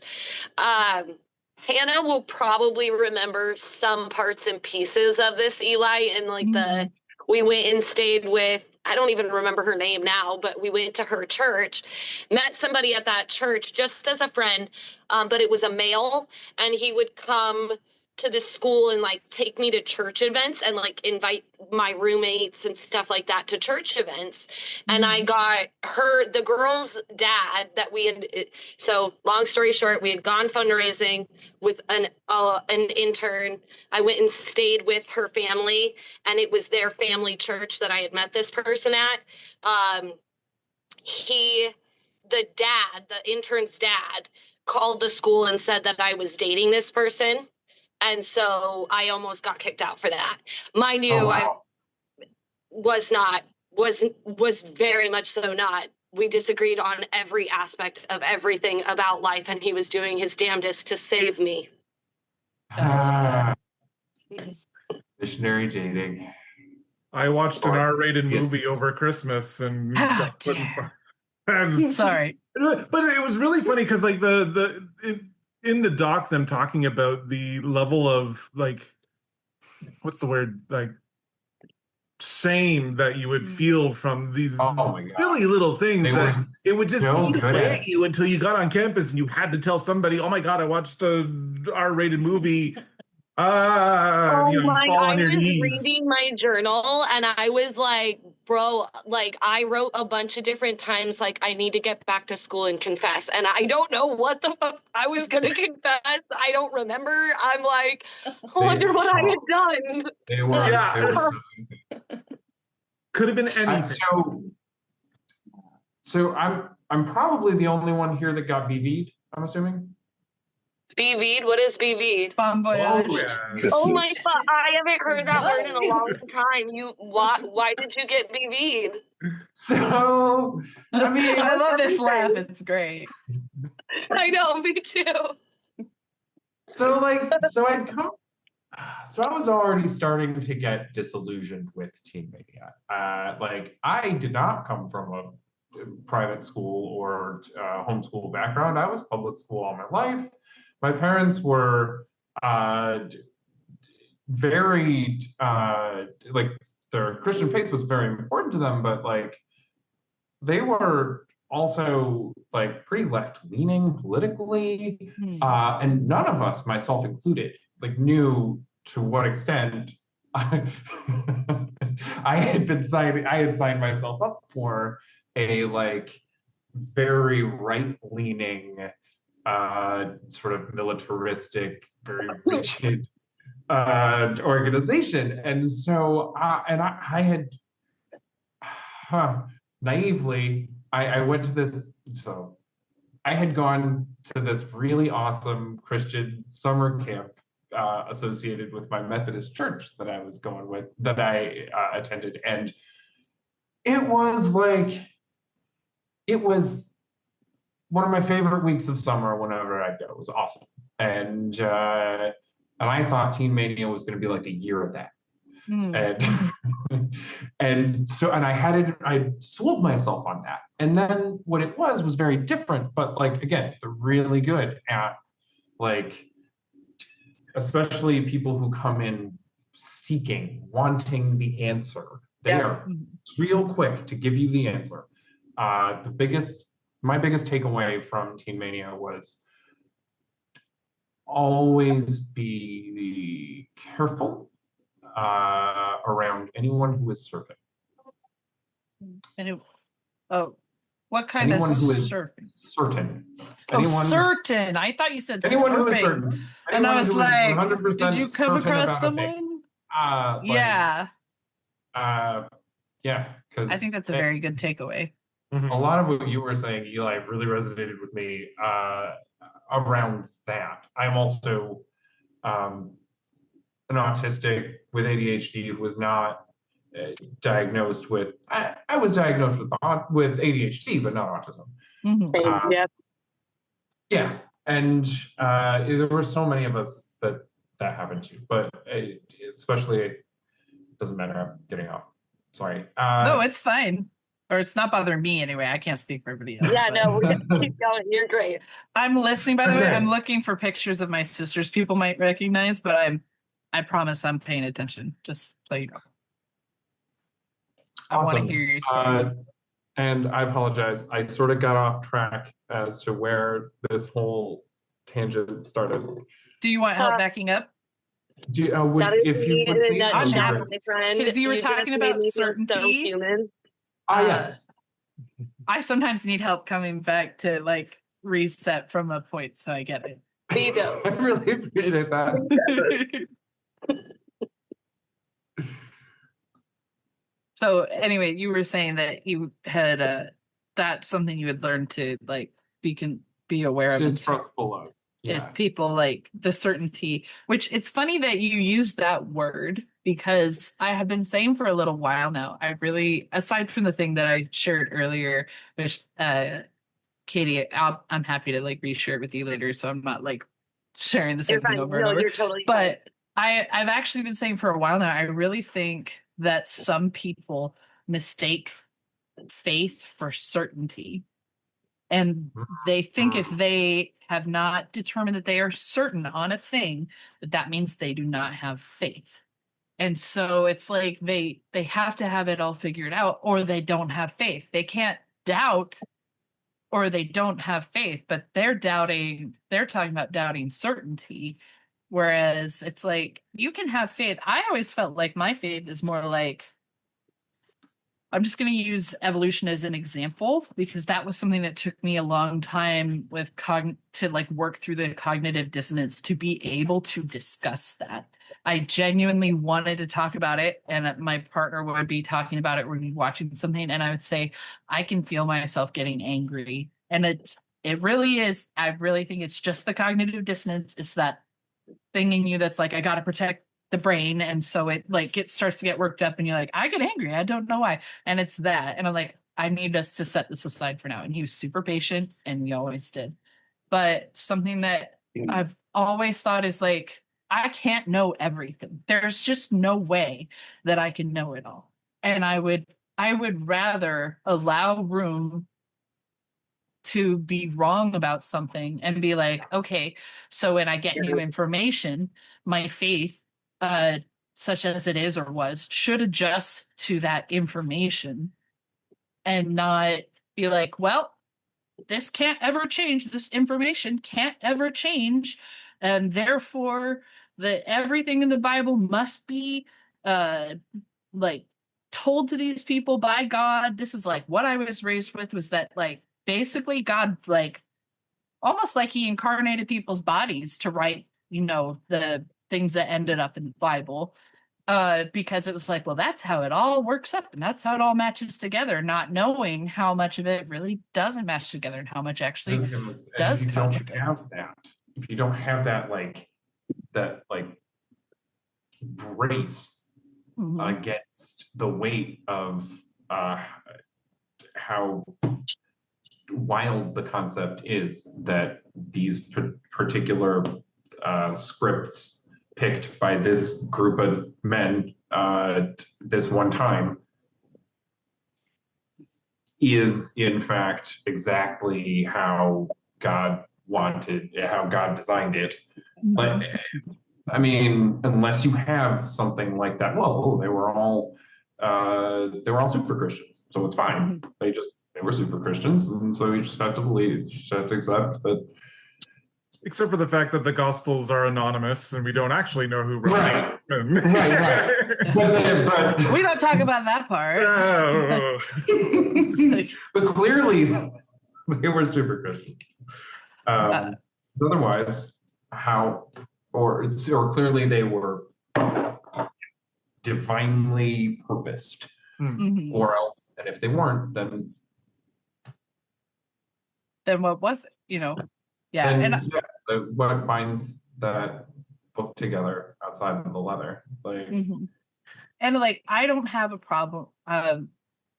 Just a quick question, Chris. I know you're recording this. Is this recording going to be shared somewhere? Or? So that was the original post. Now, if anybody has problems with that, I don't have to post it. That was the original intent, is to throw it up on YouTube somewhere.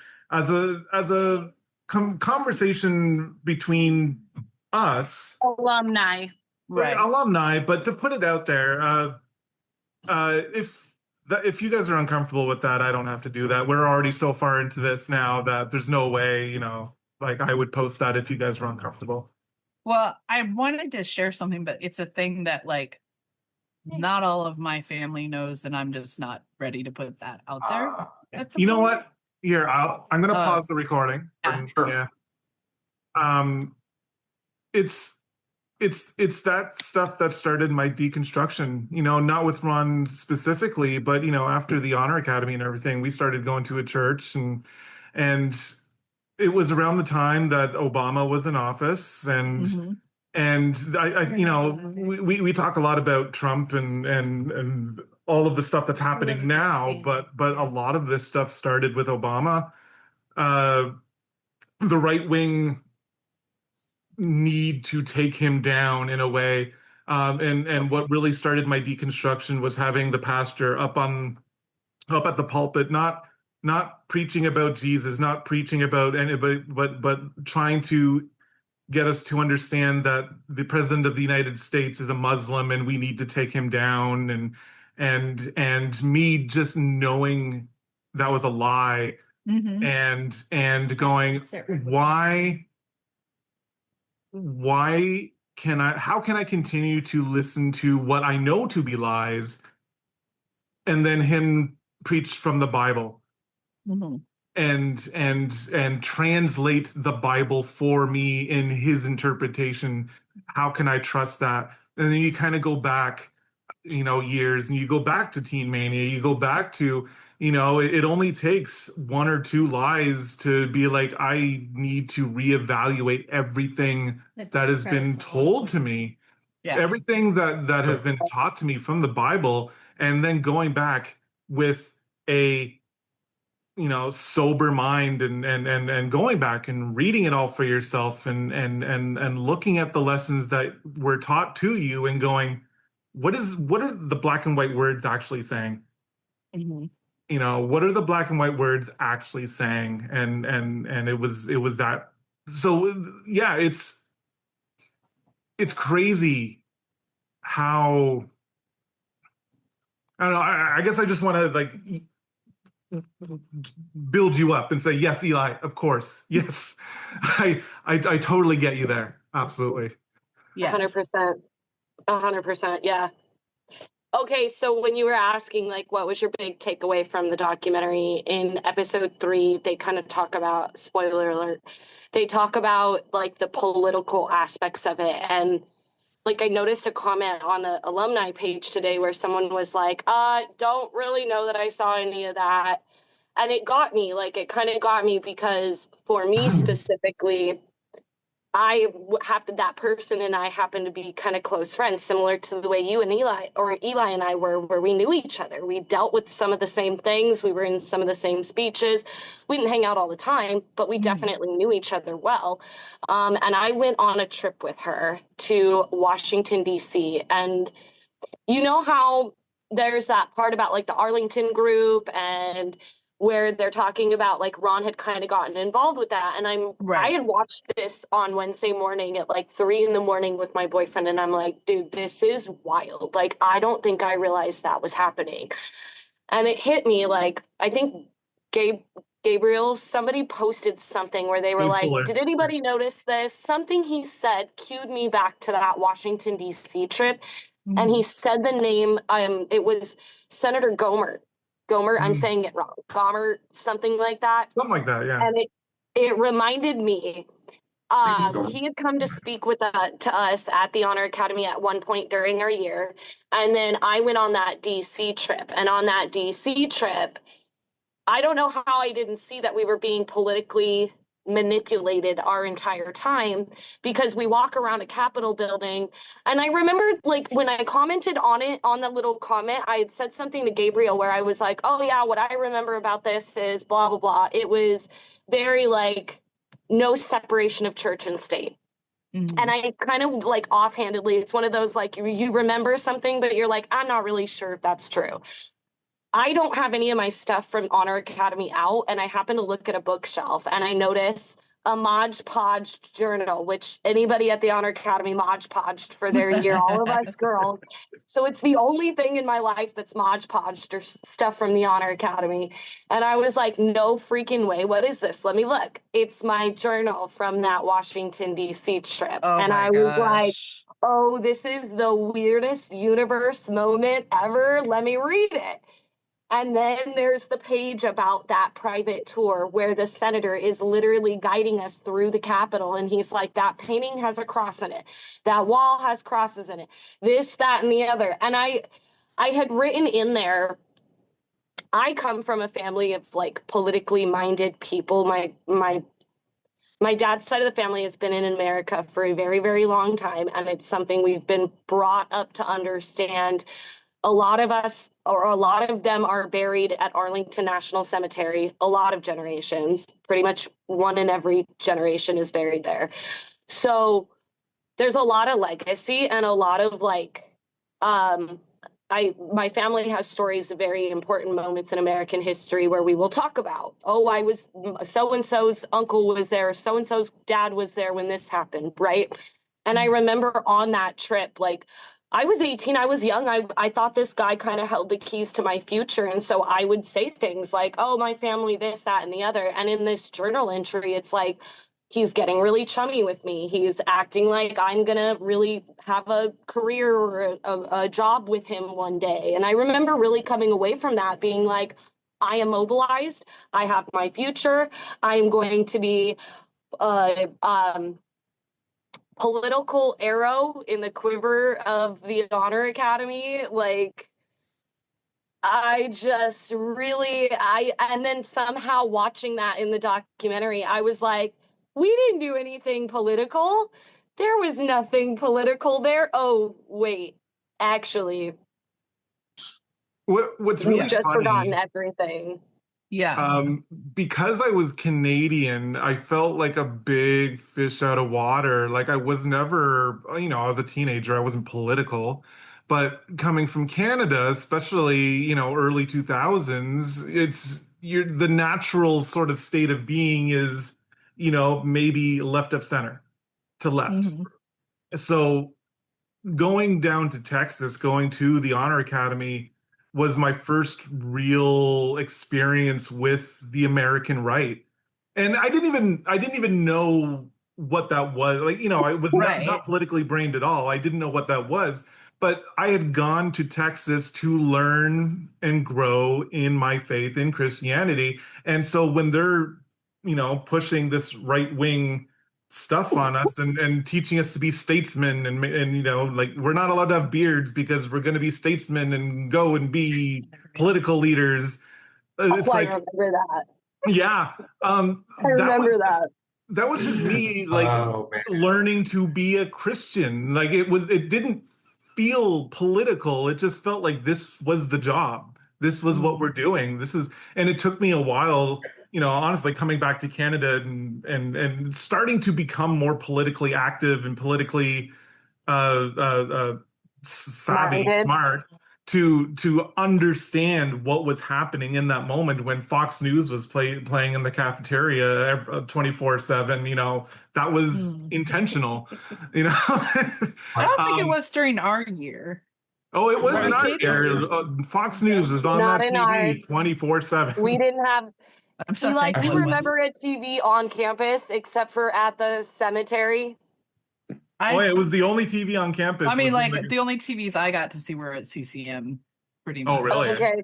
Did you Yeah. ever do the cemetery trips to watch movies? No, I went to the snow cone The snow cone shop? shop because I don't know. Okay. Did they have that during your year, Chris and Leanne? We have. I seem to remember people doing them. I never went. It was don't like think. it was like basically it was The a snow cone World's shop, greatest snow cone shop. but also they had like rooms with TVs and VCRs, Mhm. and some of them were just like low walls, and some of them you pay more for that had like actual A rooms or private whatever. room. And so you would go with your friends and rent a movie and watch it together. And that's but it wasn't on campus, so it was okay. Very Oh, wow. So did rarely off this campus. Very rarely. Say that I again. think Say that. I very rarely went off campus. I think I went to like a Mexican restaurant a few times with my core. Like With Posados? Was it Posados? probably, yeah. Yeah. Oh my God, they still have the best tortillas and honey ever. Yeah. Yeah. The snow cone shop still exists, but not in the building it was in, or at least a couple years ago it did it. But it was literally just a small snow cone shop. Does Allie's Jazz Cafe still sit there? I'm not sure, maybe, but like I In- drove through a few years ago with one of my sisters, and she stopped and took pictures, and they named snow cones after people who had like made the name. There is Yeah, still a we did that. Colosi We there. did That's that. my brother-in-law's snow Oh. cone that he Yes. invented. It's still up on, or it was. Are you kidding? It was the most amazing thing to see that was still there. But she took the I pictures would've because she had a nice cried. camera, so I don't have them. So but- do Sorry. we think / know that this like cottage industry video rental booth stemmed from there being a whole bunch of interns at I think Oh, so. Sun yeah, Valley like, and dude. or YWAM? Do we need I to think it was a save them combination now? of Is what that you're saying? and streaming wasn't a thing. Like Yes. YouTube came out Netflix like was still 2007. sending you the little DVDs. Yeah. So yeah, I think it was like kind of a combination of factors. It was a combination of streaming had not really become a thing yet. And Yeah. then there were like all these people from the campuses that would like come off of campus to watch stuff. And Yeah. so I think it's Okay, not I was sustainable asking now. my boyfriend this morning. I was like, dude, we were Dude. 18 and the coolest things in our lives at the time, like the thing to do to go off campus was go sit and watch a movie at a snow cone shop. Like Mhm. that's not weird at all for an 18-year-old to be like, this is the highlight of my life. And like Yeah. he looked at me and he's like, it's the dichotomy of what you were going through. It was the fact that you were dealing with the Honor Academy and that was a safe place that didn't put you in the chance of having to do something you had to confess later. Like if it was a movie you chose to watch in front of all your other fellow interns that came with you. Like If I'm going but down, you we're all going down. like I remember it was a I big don't know. thrill. It was a big thrill to go onto the K Crew computer and watch Homestar Runner. I love Homestar Runner. Oh my gosh. I don't know what this is. Katie, I would like accept my friend request when you get a chance, Oh, and I no. will send you stuff about it. I actually think they're bringing the website back, so He keeps My making a few year, I things like once remember a year. Charlie So. Mountain. There've been rumblings. Charlie Mountain was the thing you heard on everyone's Charlie Mountain was computer. a big thing at the time. Yeah, Um, I watch stuff on my computer at CCM sometimes. My big rebellion was sitting in the CCM office with my headphones on and my friend CJ, who was at CCM, like he was an actual CCMer. Yeah. Him sitting like, I don't know, 10 feet away from me.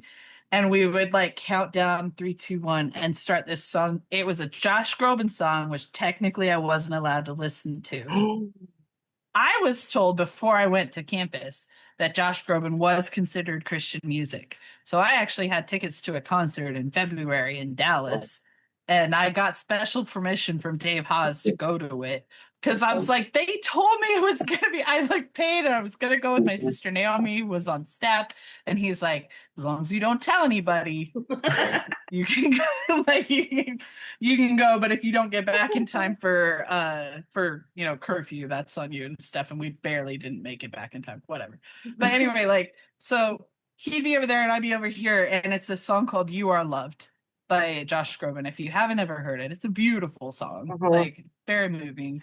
And I'd look over and CJ would be like, bah, bah, like just doing like motions to it. And we're both just like rocking out to this singer that we both really liked at the time.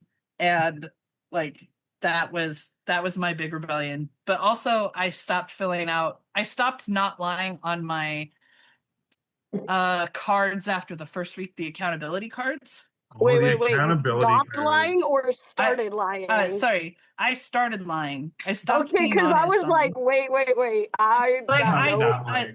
so I was like super honest the first week. Yeah, me And too. then like the only they just were like everybody's going and cleaning bathrooms and stuff. There was no lesson.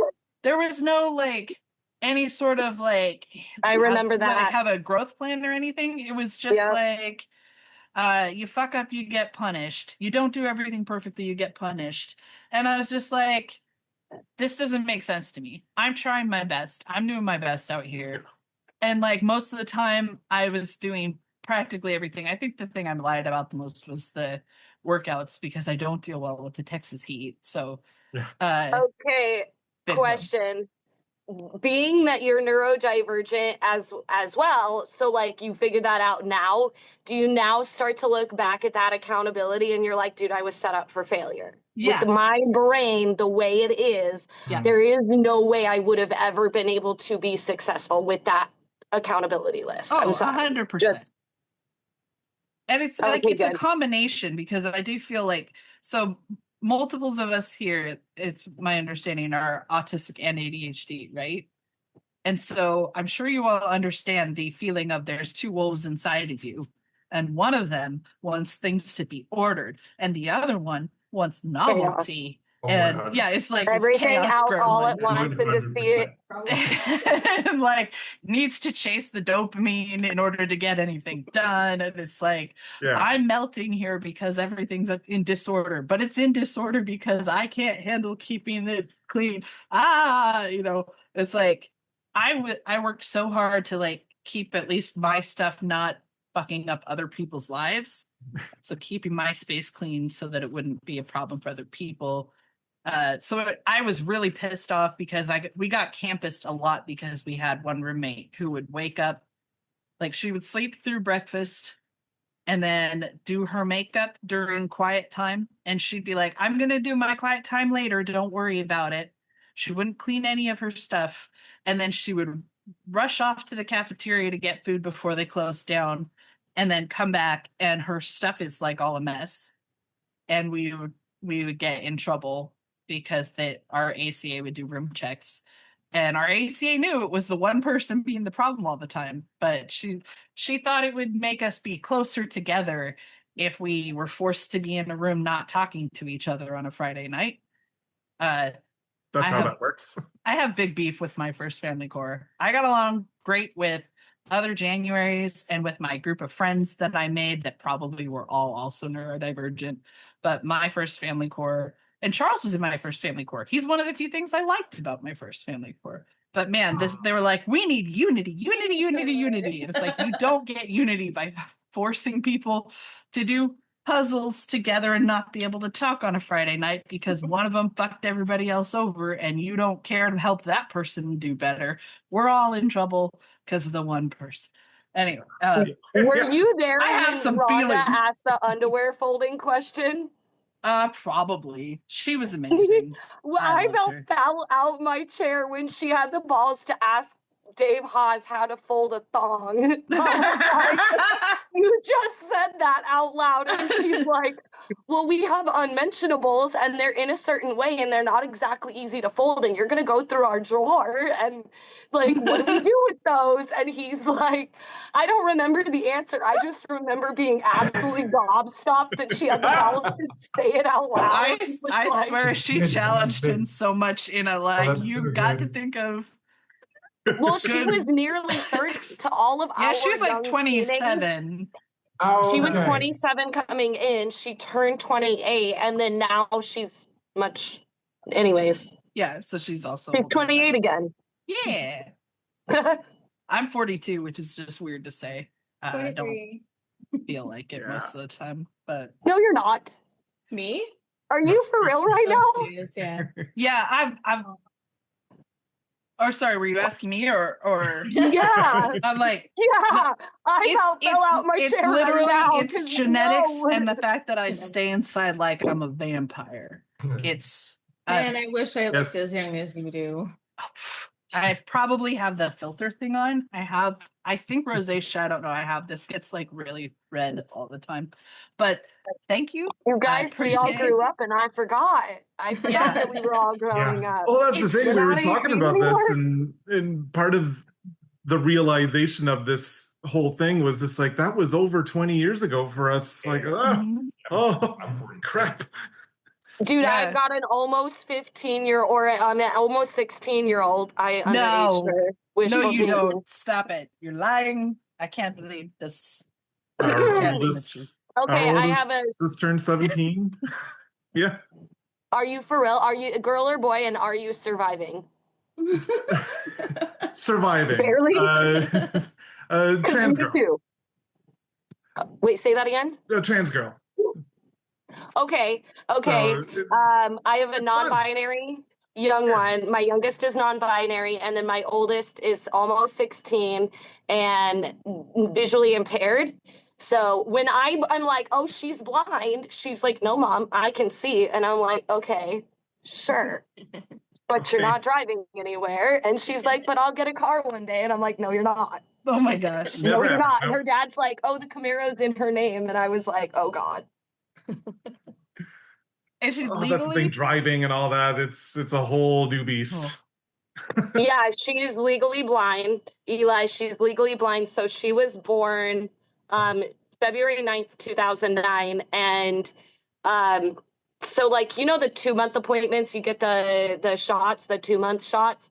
So I like took her, and when I brought her home, her eyes were swimming in like circles, like doing that in her face. And I was like, something's really wrong.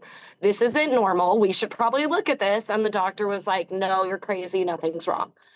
And I was like, no, really? And then at 8 months old, I took her to a pediatric eye specialist. So like you're short of your family doctor. And I lived in a really small town. I don't know if you remember, but I was from like Havasu City, Arizona. So literally BFE, Garden Valley of Arizona.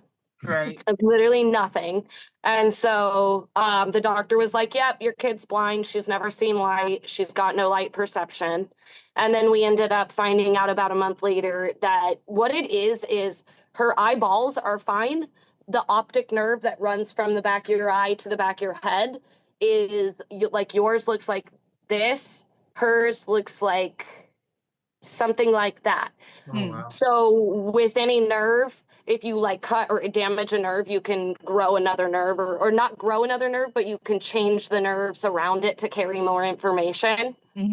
So that she has gained sight. That's why she gets away with this whole, I can too see, Mom. Because she can read books. Like she can look at a book and read a book. She chooses not to and pretends like she can't because she's 15. But yeah, she can read books, and she's definitely got a lot. What was that? I'm sorry. I said we have 15-year-olds too. We get the I can, but I won't. Yeah. Yep. It's driving me insane right now. I called my best friend and I was like, I've literally said the same thing 100 times in one day and I think I'm going to lose my mind. And she goes, hey, Katie, how did you learn how to not do bad things? And I was like, well, my mom's voice in my head. And she's like, oh, well, welcome to becoming your kid's voice. Yeah. I hate you. Yeah, I hate you. But thank you. You're right. But I hate you. You're supposed to say they're idiots and I'm right. Yeah, right. I have a question for Kelsey if you're not doing work stuff right now. Yeah, I'm so sorry. I'm finally off work and I was waiting for I was trying to introduce myself because I feel like I've just been creeping in the background. No, you're fine. No, not at all. I know you said so I came in kind of as you were doing an introduction earlier. Did you say you were there in 2010? 11 to 14. Oh, whoa. Okay. I want to hear the story. Yeah, you probably have the details. I want to know. Agreed. Because right after our year, it was the financial crash of 2008 happened. And then I don't even know what all. I know you got a coffee shop. I don't know a lot. Wait, there was a coffee shop? Yeah. They had a coffee shop. Yeah. Not fair. Yeah, I know, right? We could have all used a coffee shop. I'll have to Wait, did the coffee shop have to get closed for Gauntlet? Because we weren't allowed to have caffeine during Gauntlet. That was Oh, the yeah. one I was thinking about. I'm kidding. That wasn't. I'm Yeah, sorry. gotcha. I don't know. I can't remember. The coffee shop, I ran the coffee shop my 3rd year. I think it came my 2nd year, so I wasn't like taking part in Gauntlet. So I don't. Okay. Yeah. Yeah. Once that stuff's optional, why would you? How many people here did more than 1 year? I'm sorry. How many people here did more than 1 year? I did 3. It's 2. One. Yeah, just wait. I only did People who did more than 1 year, what, like, how easy a decision, how much of like a decision was that? Was it like, I know I'm gonna do it, Good like, question. Damn, good question. My first year deciding to stay was pretty easy. I did core advisor roads, which was horrible. Then I ended up staying as an MA. Did you guys have MAs? I don't know. At least our year we did. Okay. Katie and I me were 07. too. Okay. So I ended up staying as an MA. That was really easy of a decision. And then my 3rd year, I think I started having a lot of like, I'm still unpacking. I don't know. I haven't been out as long as you guys. I've like been out less time. For sure. But I can look back now and be like, my body was literally like at war with itself because I did not want to be there anymore, but I felt like I was supposed to. So deciding to stay my 3rd year was really hard, a lot of turmoil back and forth. And I just ultimately, like, leadership was pressuring me a lot. They wanted me to be a house manager. So I ended up doing that, and I stayed, and I was over like 14 or so girls that were management associates. That decision was really tough, though. I like literally got super sick. I got mono. I went home for a few weeks, and I was like, my body was like roiling against staying for sure, but I did it. So did you feel that way in between years 1 and 2 as well as 2 and 3, or between years 1 and 2 were you like still? I think I don't remember feeling that way between 1 and 2. Okay. Actually did. So the reason that I found out about the Honor Academy, I won a mission trip with Global Expeditions through K-Love. Okay. Okay. So I won the mission trip, and then the HA call center got a hold of my information, and they were like, up my butt. And it's a pipeline. I know. I was horrible. I had to acquire the fire. I had never heard of Teen Mania at all. And then when I went for my training for my mission trip, I hated campus. Like, I was already signed up to go to What year did you go on your mission trip? 2010. Okay. The year before you went. Okay. I was over here like, I'm pretty sure you were there when we were there. Yeah, it was either 2010 or 2011. I can't remember, but I went. Where did you say you went? So sorry. New York City. Okay. Yeah. So I went to campus for my global expeditions training, and I was already signed up for the Honor Academy, and I was like, I am not coming here. I hate it. I was like, this place is horrible. It's in the middle of nowhere. I was having panic attacks. Like, I literally hated it. And then I ended up just like pressuring myself into going, because while I was there and I kept having panic attacks, people were like, you're supposed to come. Like, the devil is attacking you. Oh yeah. Oh yeah, that one. Like, Oh yeah. Satan doesn't want you to come here because you're gonna do such amazing things. Like, you need to fight it, whatever. So anyway, I think that I just always was like, you know, we were told not to listen to our own body and our own cues because, like, it's the devil or it's whatever. Yeah. Oh, that part. What a fact there. Everything that Unpacking doesn't that's been align fun. with what somebody else wants for you must be the devil. Yeah. So yeah. But was that your question, Eli? It was just the years I was there. Well, I just kind of wanted to know what it was like for you. I wonder if, so like I said, and I'm not going to be shy about this. I don't like Ron Luce. I never liked Ron Luce.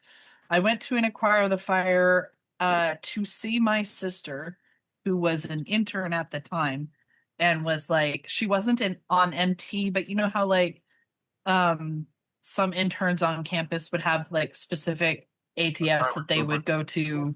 Yeah, we would get Like- sent out as MT support. Yeah, And exactly. yeah, it was like, and we got you could choose your home ATF. Mhm. And then sometimes you would get sent on ATFs, like they would choose the ATF for you. But if you were in the mob, you got to go to the ATFs you called for. Yeah, exactly. I know that because I did. Yeah, exactly. So those people got to go to the ones. I was just telling my husband earlier about how like if people were the ones who like recruited for like Yep. that area, they got to go to that one. So she was, I don't remember what her ministry placement was. I don't think she was in mob, but she got to go and she was like, I think in charge of the merch money. I know that like she had money bakery? in her bag and we had to like, we were like sworn to not say anything because we were We in had to like, call it a secret downtown word because Kansas you weren't City. allowed to use the special word. Yeah. It was the bakery. So we go to see her basically and attend the ATF. And I remember like just not really being into anything Ron Luce was saying. I liked the bands and stuff. I went because I think I said this earlier, but I went because I went to campus for my sister Deborah's graduation. And I was like, how like people have such close relationships. And there were people doing praise and worship, and I thought I was supposed to be a singer at the time. I didn't get on any of the worship teams. I don't know how I feel about that. It's fine, whatever. That's a whole other thing. I always wanted to be a singer because I thought I could be a singer and then I could get rich. And I didn't want to be rich because I wanted to be rich. I wanted to be rich because I wanted to be able to hire everybody I knew so people had jobs and had financial security. So To help others. Yeah. yeah, and so Yeah. it's like that's what I wanted. But anyway, but like she was on stage like for one of the closing songs and stuff, and she had all these people she was so close with, and it was so hard for her to leave. And I was like, I don't have that here, and so for me, like a big part of staying or going, if I had been able to find like somewhere that I fit, I probably would have stayed. I was like at CCM, I was like, can you get a makeup track? Because I was really into doing like I could do like kind of special effects makeup and stuff. I'm like, I'll stay for that. If I'd realized like how good I could be at prop work, I would have stayed for that if they had that, but they didn't have that as a track because they called them tracks at CCM. And I was like, I will stay and be a house mom for people. I love to just love on people and make them feel safe. I don't think I could be a core advisor, but I could be somebody who just like loves on people and everything. I have 5 younger siblings. I already know how to take care of people younger than me. But there was like nothing that felt like a good fit. And I was just like, if I had had an excuse, give me a reason to stay so that I can stay for the relationships I have and for the people. And then, Yeah. like I said, my brother Ben did stay, and I hated What did that I Ben wasn't do? with him. Was Ben a core advisor the next year? No, so he did Giant, he- which is a weird GIIET. It was like a bridge program from January to August. August. He did that, and then I think he was maybe an MA. But Oh, they okay. just went around campus like making everybody feel like they were important and Yes. loved. That was like Yes. his thing. And then when 100%. like I remember one time I was having a really rough day. I dealt with a lot of depression. Hard not to when you don't know why you don't fit in. When it's like, oh, I'm neurodivergent, and that's why I'm not like one of the cool kids or whatever. You know, like there's a lot of all that stuff. But like Ben was always there, and I was having a really rough time. And we're sitting at the back of the like the slab behind the calf, and he's got his arm around me. But we had new people walking along the path there because we had like some new Augusts, and he'd be like, "We're siblings, biological siblings, and he'd be like calling it out. Like, biological siblings You are. had to. Yeah, well, like our first week, we had so many people Oh, yeah. confront us because he'd be giving like me and my sister Hannah piggyback rides. And people are like, you can't do that. And it's like, well, we're siblings. Oh, And 100%. and then they'd be like, actually, I don't know if that's okay. And I'm like, I don't care what you like. I cared about what people thought, but if it didn't make sense to me, and that never made sense to me, I'm like, no. I'm not gonna stop hugging my brother because you think it's gonna cause someone to stumble to see somebody come hug on. a guy. Like, I'm like, no, I was not a swearer, but if I was at the time, I'd have been like, that's bullshit. Not doing it. Come on. You, like, I was a rule follower in so many ways, but if you don't give me a real good reason for that rule, bullshit. Yeah. Nope. Okay, wait. I know I asked this a little bit earlier, but to clarify, did you do CCM your first year? No, well, not exactly. I worked at the CCM building. I worked in the office. Like, I helped track their finance, like people turning in their like mileage and stuff like that. And but I was still Honor Academy, but that was my ministry placement. Oh, So I was around CCMers all the time. It's like, I worked in the CCM building. I must have just started. Oh. I just saw somebody I knew. I don't know if he's coming back. I loved the CCMers. I remember all of this about you, and I remember there like so many conversations sitting in the benches in the cafeteria, and you're bringing me back to them, and I kind of want to cry a little bit. I still love the CCMers. While I was a nanny, I went to the Battle Cry event in New York in 2008 so that I could see people from CCM again. Wow, I wanted to. I was so jealous of the CCMers. Same. I have a question that I was wanting to ask, but obviously I was working earlier. Because Mark, you were talking about getting dropped off in like they had just had Crosswalk and stuff. Yeah. From your guys' perspective, because obviously it's gonna be different from mine as a Black woman. Did you guys see much like racial or like micro? Because when I was an intern, the microaggressions went crazy. Like, what do you mean by microaggressions? Educate me. Like, for example, there was only one girl in my core, and people on campus, like even people I didn't know, because I was an A shifter, B shifters would come up to me and be like, "Oh my God, you're in the colored core." What? Wow. I don't. What? I was very sheltered, and even then, I think I What? would have been like, "What the heck?" I had, like, my core was so diverse. Oh, wow. That's crazy to even hear that. Oh my gosh. Wow. I maybe have one, but it's like, I'm not gonna lie, I was so like oblivious to so much. Yeah. Because like I just didn't understand. I'm gonna confess something. When I was a kid, we had a teacher at our school who was from Jamaica. He tried to make us sing Jamaican songs with Jamaican accents, and I really felt like that was stupid. And maybe it was, maybe it wasn't. But he also had like the younger kids doing Black History Month, and I, at the age of 14, said like, "Why do we need to know about Black History Month? We're white." And I'm like, I can't believe I said this out loud. I can't. Oh, it's just things that I like said thinking, oh, this is no problem. And I didn't dislike Black people. I love LeVar Burton on Reading Rainbow and on Star Trek. But just like, you don't know what you don't know. But like my second core had a young Black woman in it. And we had a Saturday where we were like doing some kind of like mandatory core activity. And she was out there. I don't know what she was doing, but like she had some sort of like treatment on her hair where she had like a plastic bag on. Yeah. And for some reason, like whatever it was, because I think maybe she relaxed her hair, but I'm not sure. It was something like that she had to do in order to like have her hair the way they wanted it or something. But it was her own like treatments that she had to do, and like nobody was understanding about it.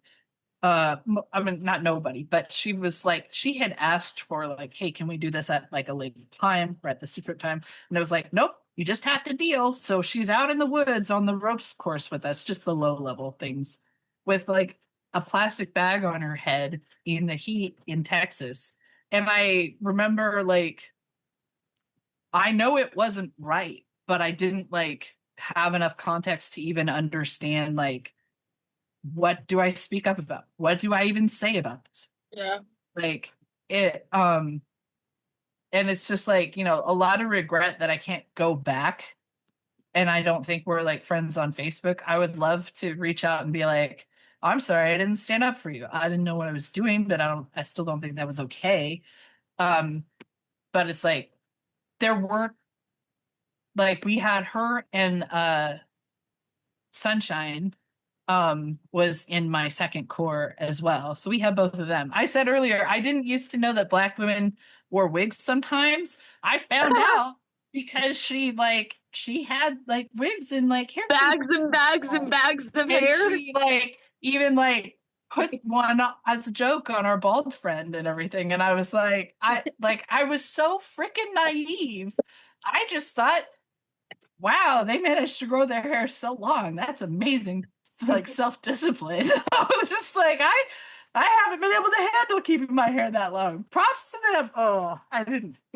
I was so naive. Anyway, that's like the one thing that I like really remember pretty much. I don't know if that makes sense to anybody else. And like, Okay, so the question you were asking, I was kind of thinking about this while you were answering this, Eli, and I was like, so there were a lot of microcosms, a lot of little mini groups. Like there was a group that was super into this thing, and then there was a group that was super into this thing. And so like, how do you say this?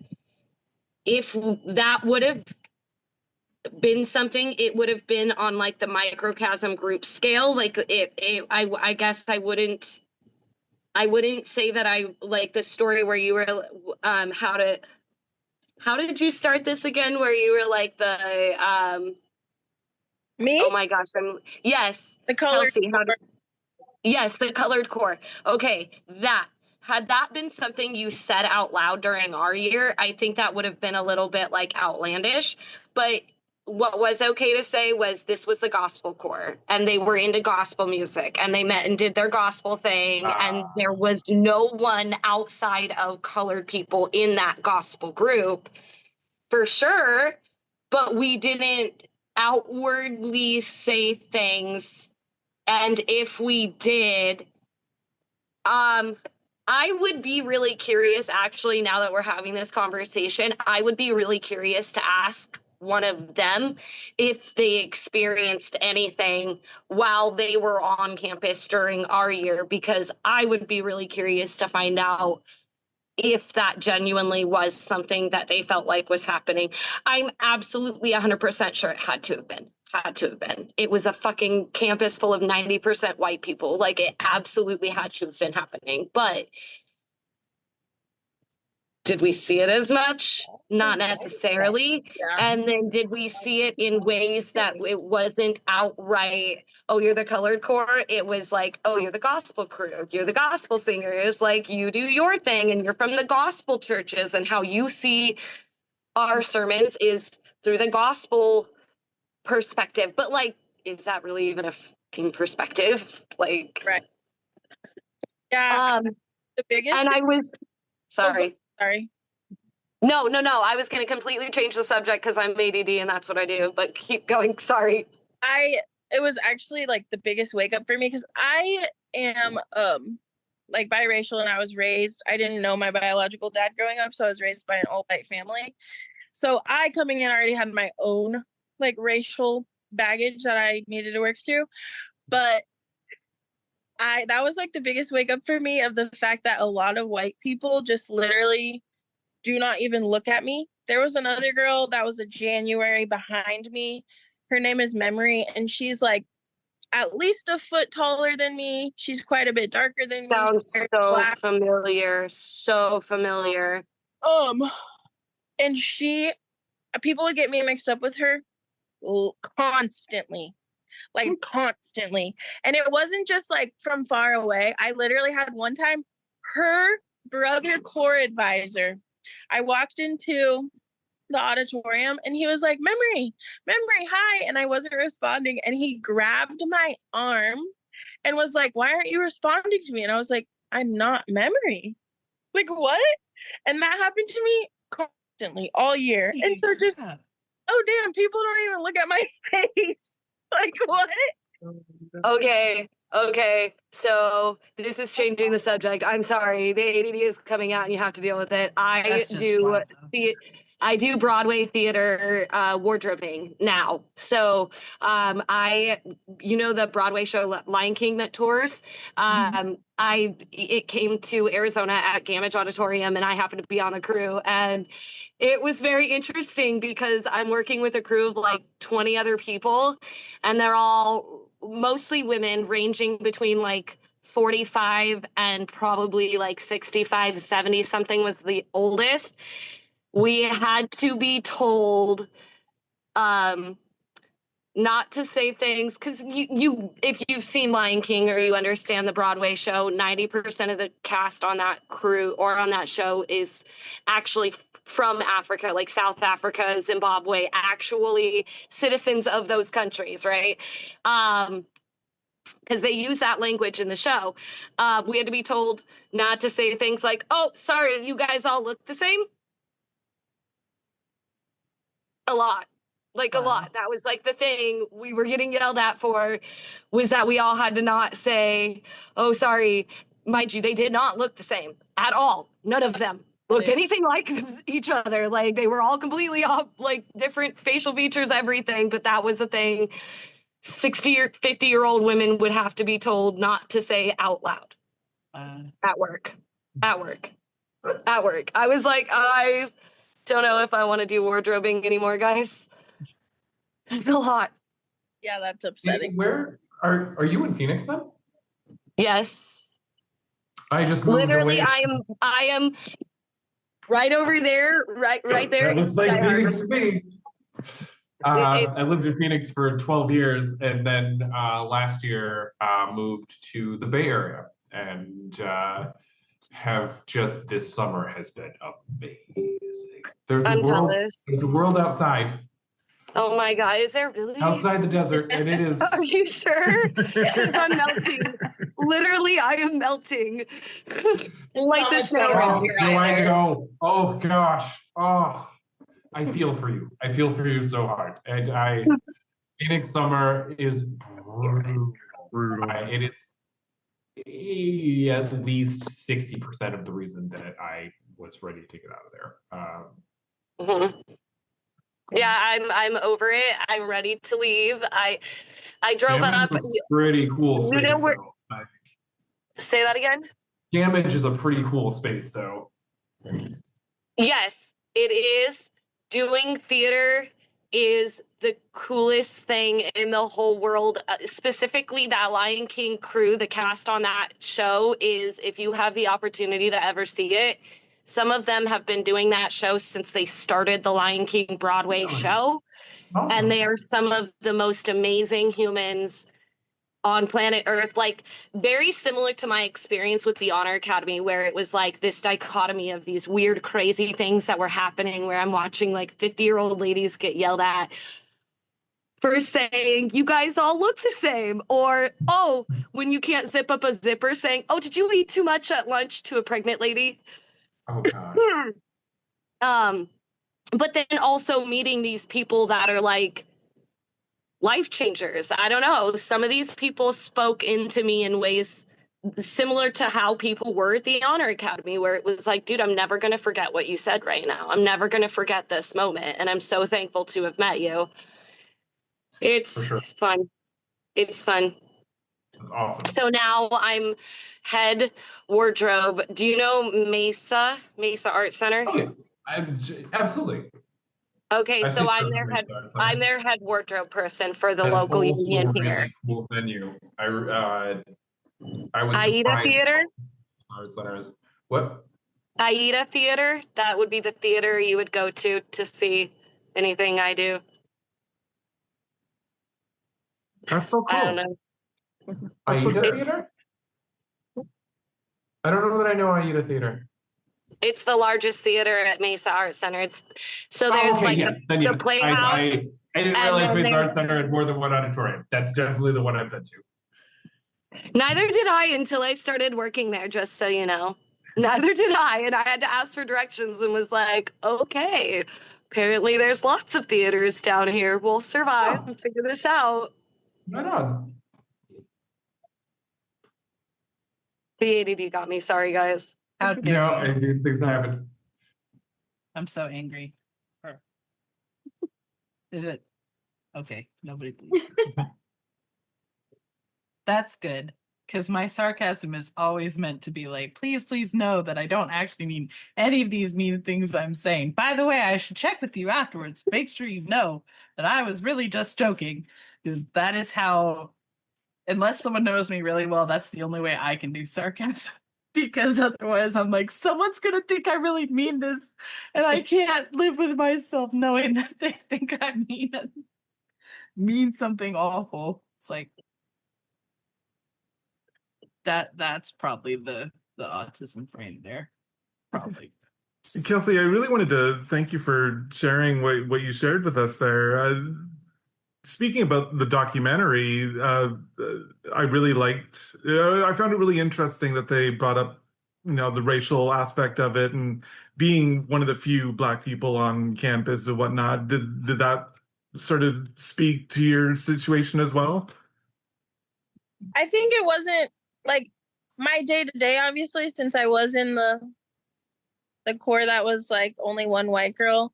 I had a lot of spaces where I could do that. I also had like a couple brothers that were not white as well. So I feel like my day to day there. But the thing that spoke to me in the doc about it was like just as a whole, which I think racially and just personhood, we all had that erased from us. Yeah. It was becoming like Yeah. documentary, like it's just Christian identity. There's no space for anything else. And so I think, I had to do a lot of work, and I still am doing a lot of work on the racial aspect of that, of like finding what that looks like for me and who I am in that space. But I think it's probably something you guys have also had to do, just not racially. Like it's just your whole personhood that gets erased. Oh, sure. I mean, I don't want to equate anything, but like even just being Canadian in a campus full of Americans really separated you out from people as well. That's Like, true. Yeah, I remember that. every time somebody asked me to say I wanted to punch them in the face. But anyway. No. Oh my God. And I would have been the person that would have asked you to say that a bazillion times, just so you know. I remember there were quite a few. Here. Sorry. What year were you guys? 2003, 2004. Okay. I was about to be like, did I do that to you? Like, no, they were No, we safe. were actually family core too, so yeah. Aw. One of the Aw. few alumni dating stories that turned out positive. Who are everybody's core advisors? Wait, there's negative alumni dating stories? I don't know about this. Well, my first core advisor is divorced from her husband, who she met at the Honor Academy. I don't remember her maiden name. I will tell you later, since this might go up somewhere. This might, Got you. Got you. But but she's been very quiet about it. I was friends with both of them on Facebook, and then I saw that, you start picking up on signs, the type of people who keep it private, but it's like suddenly somebody doesn't have a relationship to show when they used to definitely have it say that this person was their spouse. And suddenly their profile picture goes from a picture of them and their partner to their children or whatever, and nobody else. And it's like, and then you see somebody start posting about like getting away from an abusive partner, and it's all like kind of there's some things you pick up on.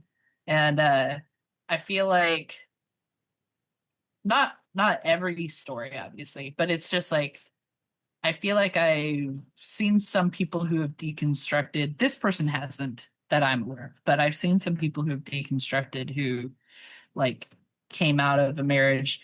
There's somebody I'm friends with who, like, as far as I know, is still on good terms with their ex-spouse, but like they came to terms in the last few years that sometimes you're together with somebody not because they're the right person for you, but because almost like you don't know any better. You don't know that, like, you have, I really think it was like the purity culture and that kind of stuff that got carried over into the Honor Academy. It wasn't even that, though, right? It was purity culture and trauma bonding all in this like condensed, year thing that really like smashed people together sometimes and in unhealthy ways. I mean, I think got really lucky, but well, there was somebody I knew as they were, I think, in MA during my undergrad year. They were friends with my sister, and they dated a guy for a while who was also a graduate intern. And I learned later on she wasn't attracted to this guy at all. And like she ended up married to somebody else, but she was with him for a while because he kept telling her that God said that God told him that they were supposed to be together. And she was supposed to submit to like masculine spiritual authority. And she's like, okay, well, I mean, if that's what God says. So like she dated him for a while to just be like, give it a shot or something. But there was just like, there was never anything good between them. And then I have this guy blocked on Facebook now, but like he ended up married to somebody who was in my Gauntlet Corps, who I thought was just like the sweetest person. And I'm like, oh, I mean, maybe they're still together. But I personally don't wish for people to be together if it's not like a balanced partnership. And so I hope that it's a good thing for her. I hope that she's cared for and that like, but I just see so many things as being like this coercive, not everybody, obviously, but like sometimes there's almost this coercive idea. I know someone, I'm not going to share their name because I just want them to be able to share their own story. But I do know that they're married. They are wonderful partners. They are so good for each other. But they've been engaged to each other twice because they broke it off for a little while. One of them was really worried that they were doing it not because they actually were in love. They weren't, because everything was just so convoluted with this, like, did I do this because I was convinced that God told me to do this, or did I do this because this was the right decision for me? Yeah. And that was really hard for the other person to have that broken off and everything, and they took some time to themselves and stuff. I'm trying to be like really non-specific about who they are, but like people who know them now would be like, one of the best examples of a good marriage. Oh, part of it is that like they took this big step back and like re-examined and made sure that their relationship was for the right reasons and not just because like this is kind of the path that you see get laid out before you. Well, you're gonna be a spiritual leader and you're gonna do this and you're gonna do this. I know we're running short on time. I wonder if I could share a story I just remembered. But it's like, was this time limited? Well, I know it's only by the fact that I have kids that should probably go to bed at some point. I don't know how other people's situation, but please, I want to hear your story. I have a dog, and that's what I have. And I have 15-year-old cats. I don't have kids. I have 15-year-old cats. Yeah, I just got my son to bed. Oh yeah. So my sister Naomi, like I said earlier, she's been on like 9 Teen Mania mission trips, I think. I love her. Naomi is like, I adore Naomi. I love her so much. She's one of my best friends. I think she's a wonderful, wonderful person. She is very often apologizing to me for the person she was back then. And I'm just like, you grew past that, I can't hold that against you. I'm still wishing some people would still be the person I hoped they were back then, you know? It's like, I don't have it in my heart to hold these things against her because she's growing and changing and everything. But like, so for our Unreached People group, she helped write a skit that they did. I was a tribes person. She told me ahead of time about the skit because, like I said before, I never was the Heart for Missions person. I never was the like into what Ron Luce was saying. I think I was a atypical intern in many ways, but she was convinced that she was going to die a martyr. She was like, this is going to be my life. That's how it's going to end. She was so sure of it. She was sure she was going to be a nurse. Her husband was going to be a pilot. They were probably going to go to Congo, and she was prepared to die. I had, you know how dreams are, like things are representative of stuff, and it's not. Like, I had a dream, and this will sound very ridiculous, but I think if you think about what it represents, it'll make sense. I had a dream that we had this like hot tub in the middle of a field or something, and that all these people we knew were coming to watch her intentionally die in the hot tub. That she was like literally going to walk into it and like drown herself in the hot tub. And I'm freaking out because nobody else is freaking out, because she's doing this, like she's walking into this of her own free will, and she's going to do this, and everybody else is okay with it. And how are they okay with it? And I really think that was my brain like trying to process that my sister was like okay with being a martyr. So one Pepper, come back in here, baby. I'm sorry, she's wooing it. She probably saw someone across the street, or maybe a delivery at the front door. I don't know.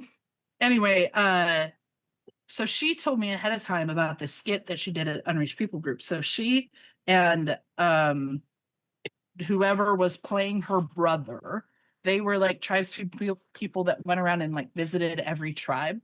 They made sure everybody knew who they were. And she was supposed to be like this really sweet, like little sister of this person. I'm sorry, she's not normally a very vocal dog, and maybe you guys can't hear her.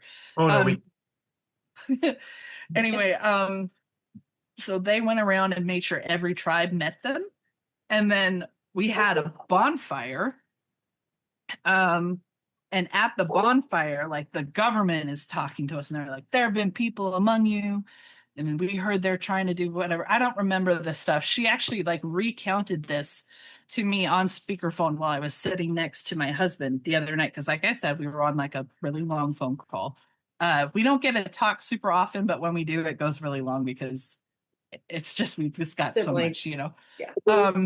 And so it's on speakerphone, and she's explaining to him, and she's like recounting the skit. And the thing is, she knows the skit because she helped write it. So while she's telling this, I actually had like a trigger reaction while she's telling this story, because that was like my biggest LARPing thing was the Unreached People Group. I was very much like into being my character and everything.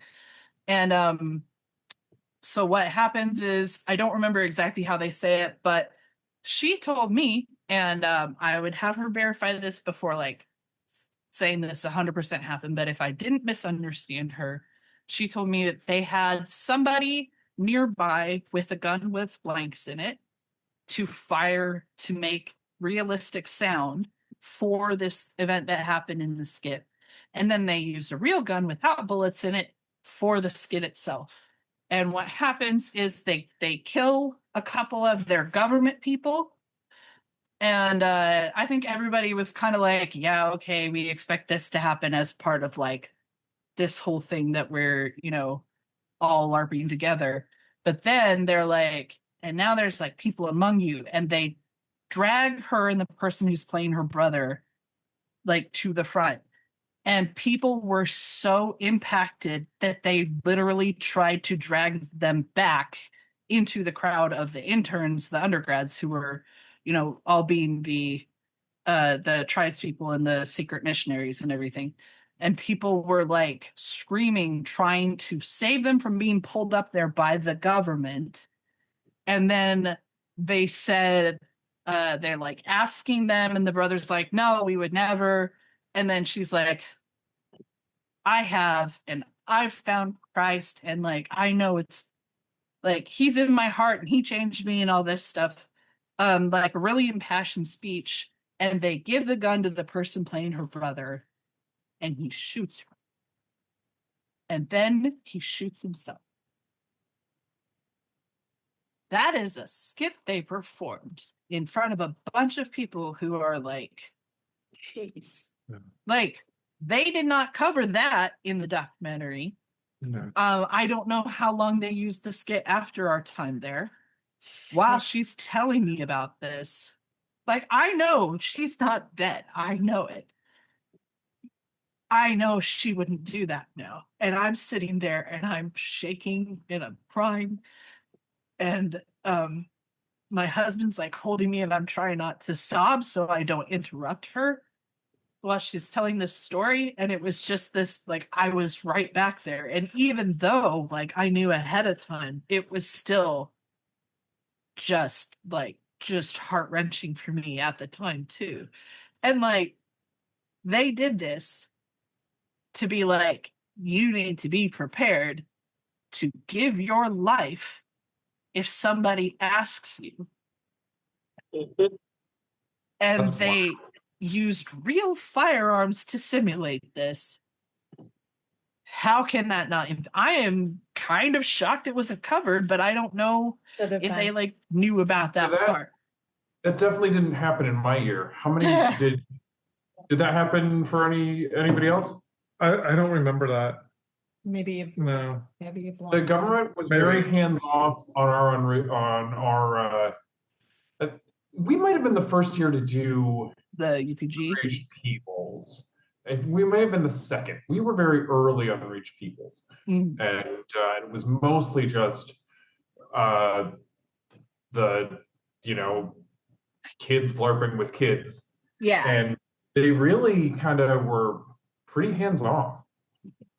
No, like I don't know if they like continue to do it after. Kelsey, I saw you shaking your head. No, I don't know. Like Naomi was big into doing like drama stuff, so she helped with Shattered Play and different things.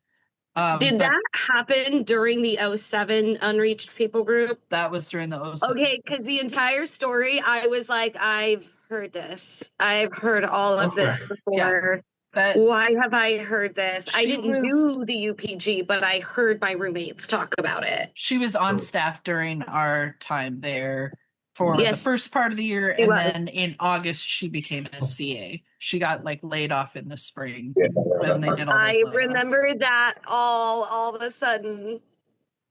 But yeah, I mean, obviously it still gets to be. Well, yeah, that's impactful. That is, I mean, I was a tribal person. Wow. And like they didn't have a problem with that. They helped make that happen. And I don't understand how anybody, at least anybody from my year who attended that, can come out on the other side of that and then watch the documentary and be like, they didn't talk to us about being martyrs. You fucking kidding me? Yeah, that is, I mean, a big part of the message for sure. Oh yeah, same with my year. Huge. They just didn't like. It didn't do something quite that intense. That feels like something out of Hell House. Yeah. Literally. Yeah. Like a Hell House from your church. Mm-hmm. Yes. I was introduced to the concept of Hell House by my intern year at Teen Mania. Same, yeah. Yeah, me too. Yeah, I only knew about Hell Houses because somebody from our church went to visit one in Oklahoma. That was like a big one that was run there, and they brought back a tape and we watched it in our youth group. During our intern year, I believe some of the interns in our year when participated during one Hell House. I don't remember if either one of us did, but I know I didn't. But I think some of my core mates did. And it was I went through one and I'm like, what Like, what is going on? I Yeah. still have images from that video in my head. Oh, I don't doubt it. I do not doubt it. That's It was crazy. nuts. Torm, it's so good to have you here. Thank you. I think we're actually just getting ready to call it though. But we appreciate having you here. Yeah, no worries. I just saw what was going on, so I figured I'd hop in. Cool. What year Hi, were you? I miss Hey, you. Katie. How are you? I know, I miss you too. Good, good. It's good to see you. It's good to see you. Holy crap. Yeah. Katie and I were same generation. We both worked mob. Cool. Were we the same team? Can you answer? Do you remember being on the same team with me, or am I crazy? I think so. I don't remember that whole thing is such a Was blur. Reese your boss at a certain point? Reese and Tony Roberts? Tony Roberts was my core advisor. I don't think he was ever my mob boss though. Okay, he was my mob boss for sure. Nice. Okay. Awesome mob boss, my favorite ever. I just remember Chris DeRocher was my boss for a while. Yes, that Yeah. was ultimately after Kimmy Carter left. Yeah, Kimmy. Whoa, Yeah. man. Kimmy was amazing. Yeah, she was. Yeah. Did you go play poker with her husband? No. Did you go with us to her house when we ended up finding out about their poker table? No, I don't think so. Oh The my scandal. God. Well, I mean, no, it was like all alumni or like Honor Academy people that went and did it. And it wasn't like actual. It might have been actual gambling and they just lied to us. Who knows? Yeah. Nice. I'm not good at poker. Sorry, Chris. Yeah, were you no. starting to say something or somebody? No. I really don't want to put an end to this. I want to do this again. Maybe get a few more people. This is healthy. This is just us, weird cult people having conversation is great. I'm almost upset that we haven't done this yet. So We're the scuffed up bittersweet people instead of the shiny happy ones. Yeah. Oh my gosh. I love that. Scuffed up. I'm not shiny unless I'm sweaty. So, I'm Arizona. I'm just sweaty. Yeah. Right. And just while everybody that has sort of participated is still here, I just want to reiterate this will probably be put on YouTube as a outsider's look into insider people talking about this weird thing that we did. If you have a problem with that, please message me, let me know. I will probably condense it down a little bit for time's sake. We'll see what happens. But again, any problems at all, let me know. I'll nix the idea completely. I'm not here to make people uncomfortable. So Oh my God, I can't wait to rewatch. yeah, I think this has been a really cool thing. And I do want to do it again. I also really agreed. I also want to extend an invite to people to the Discord that I run. Yeah. It's not like it's only been really active recently, but if people want to do things like even just do something where you're doing like party games like Jackbox. Yeah. Like Invite in the chat. I'm more than happy to like organize those and Do you want or to put a link? help facilitate it. I will put it. I guess the Zoom meeting recording won't necessarily put the link. Hang on, sorry.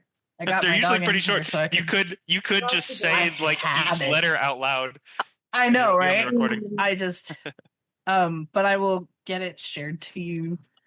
And it has like join questions. Basically, I just want to make sure that people know that if you're going to be in that space, you need to be willing to understand. If you had a positive outcome, that's great. Mhm. I don't have a problem with people having a positive outcome. I have a problem with people like trying to discount other people's experiences and like where they're at and everything.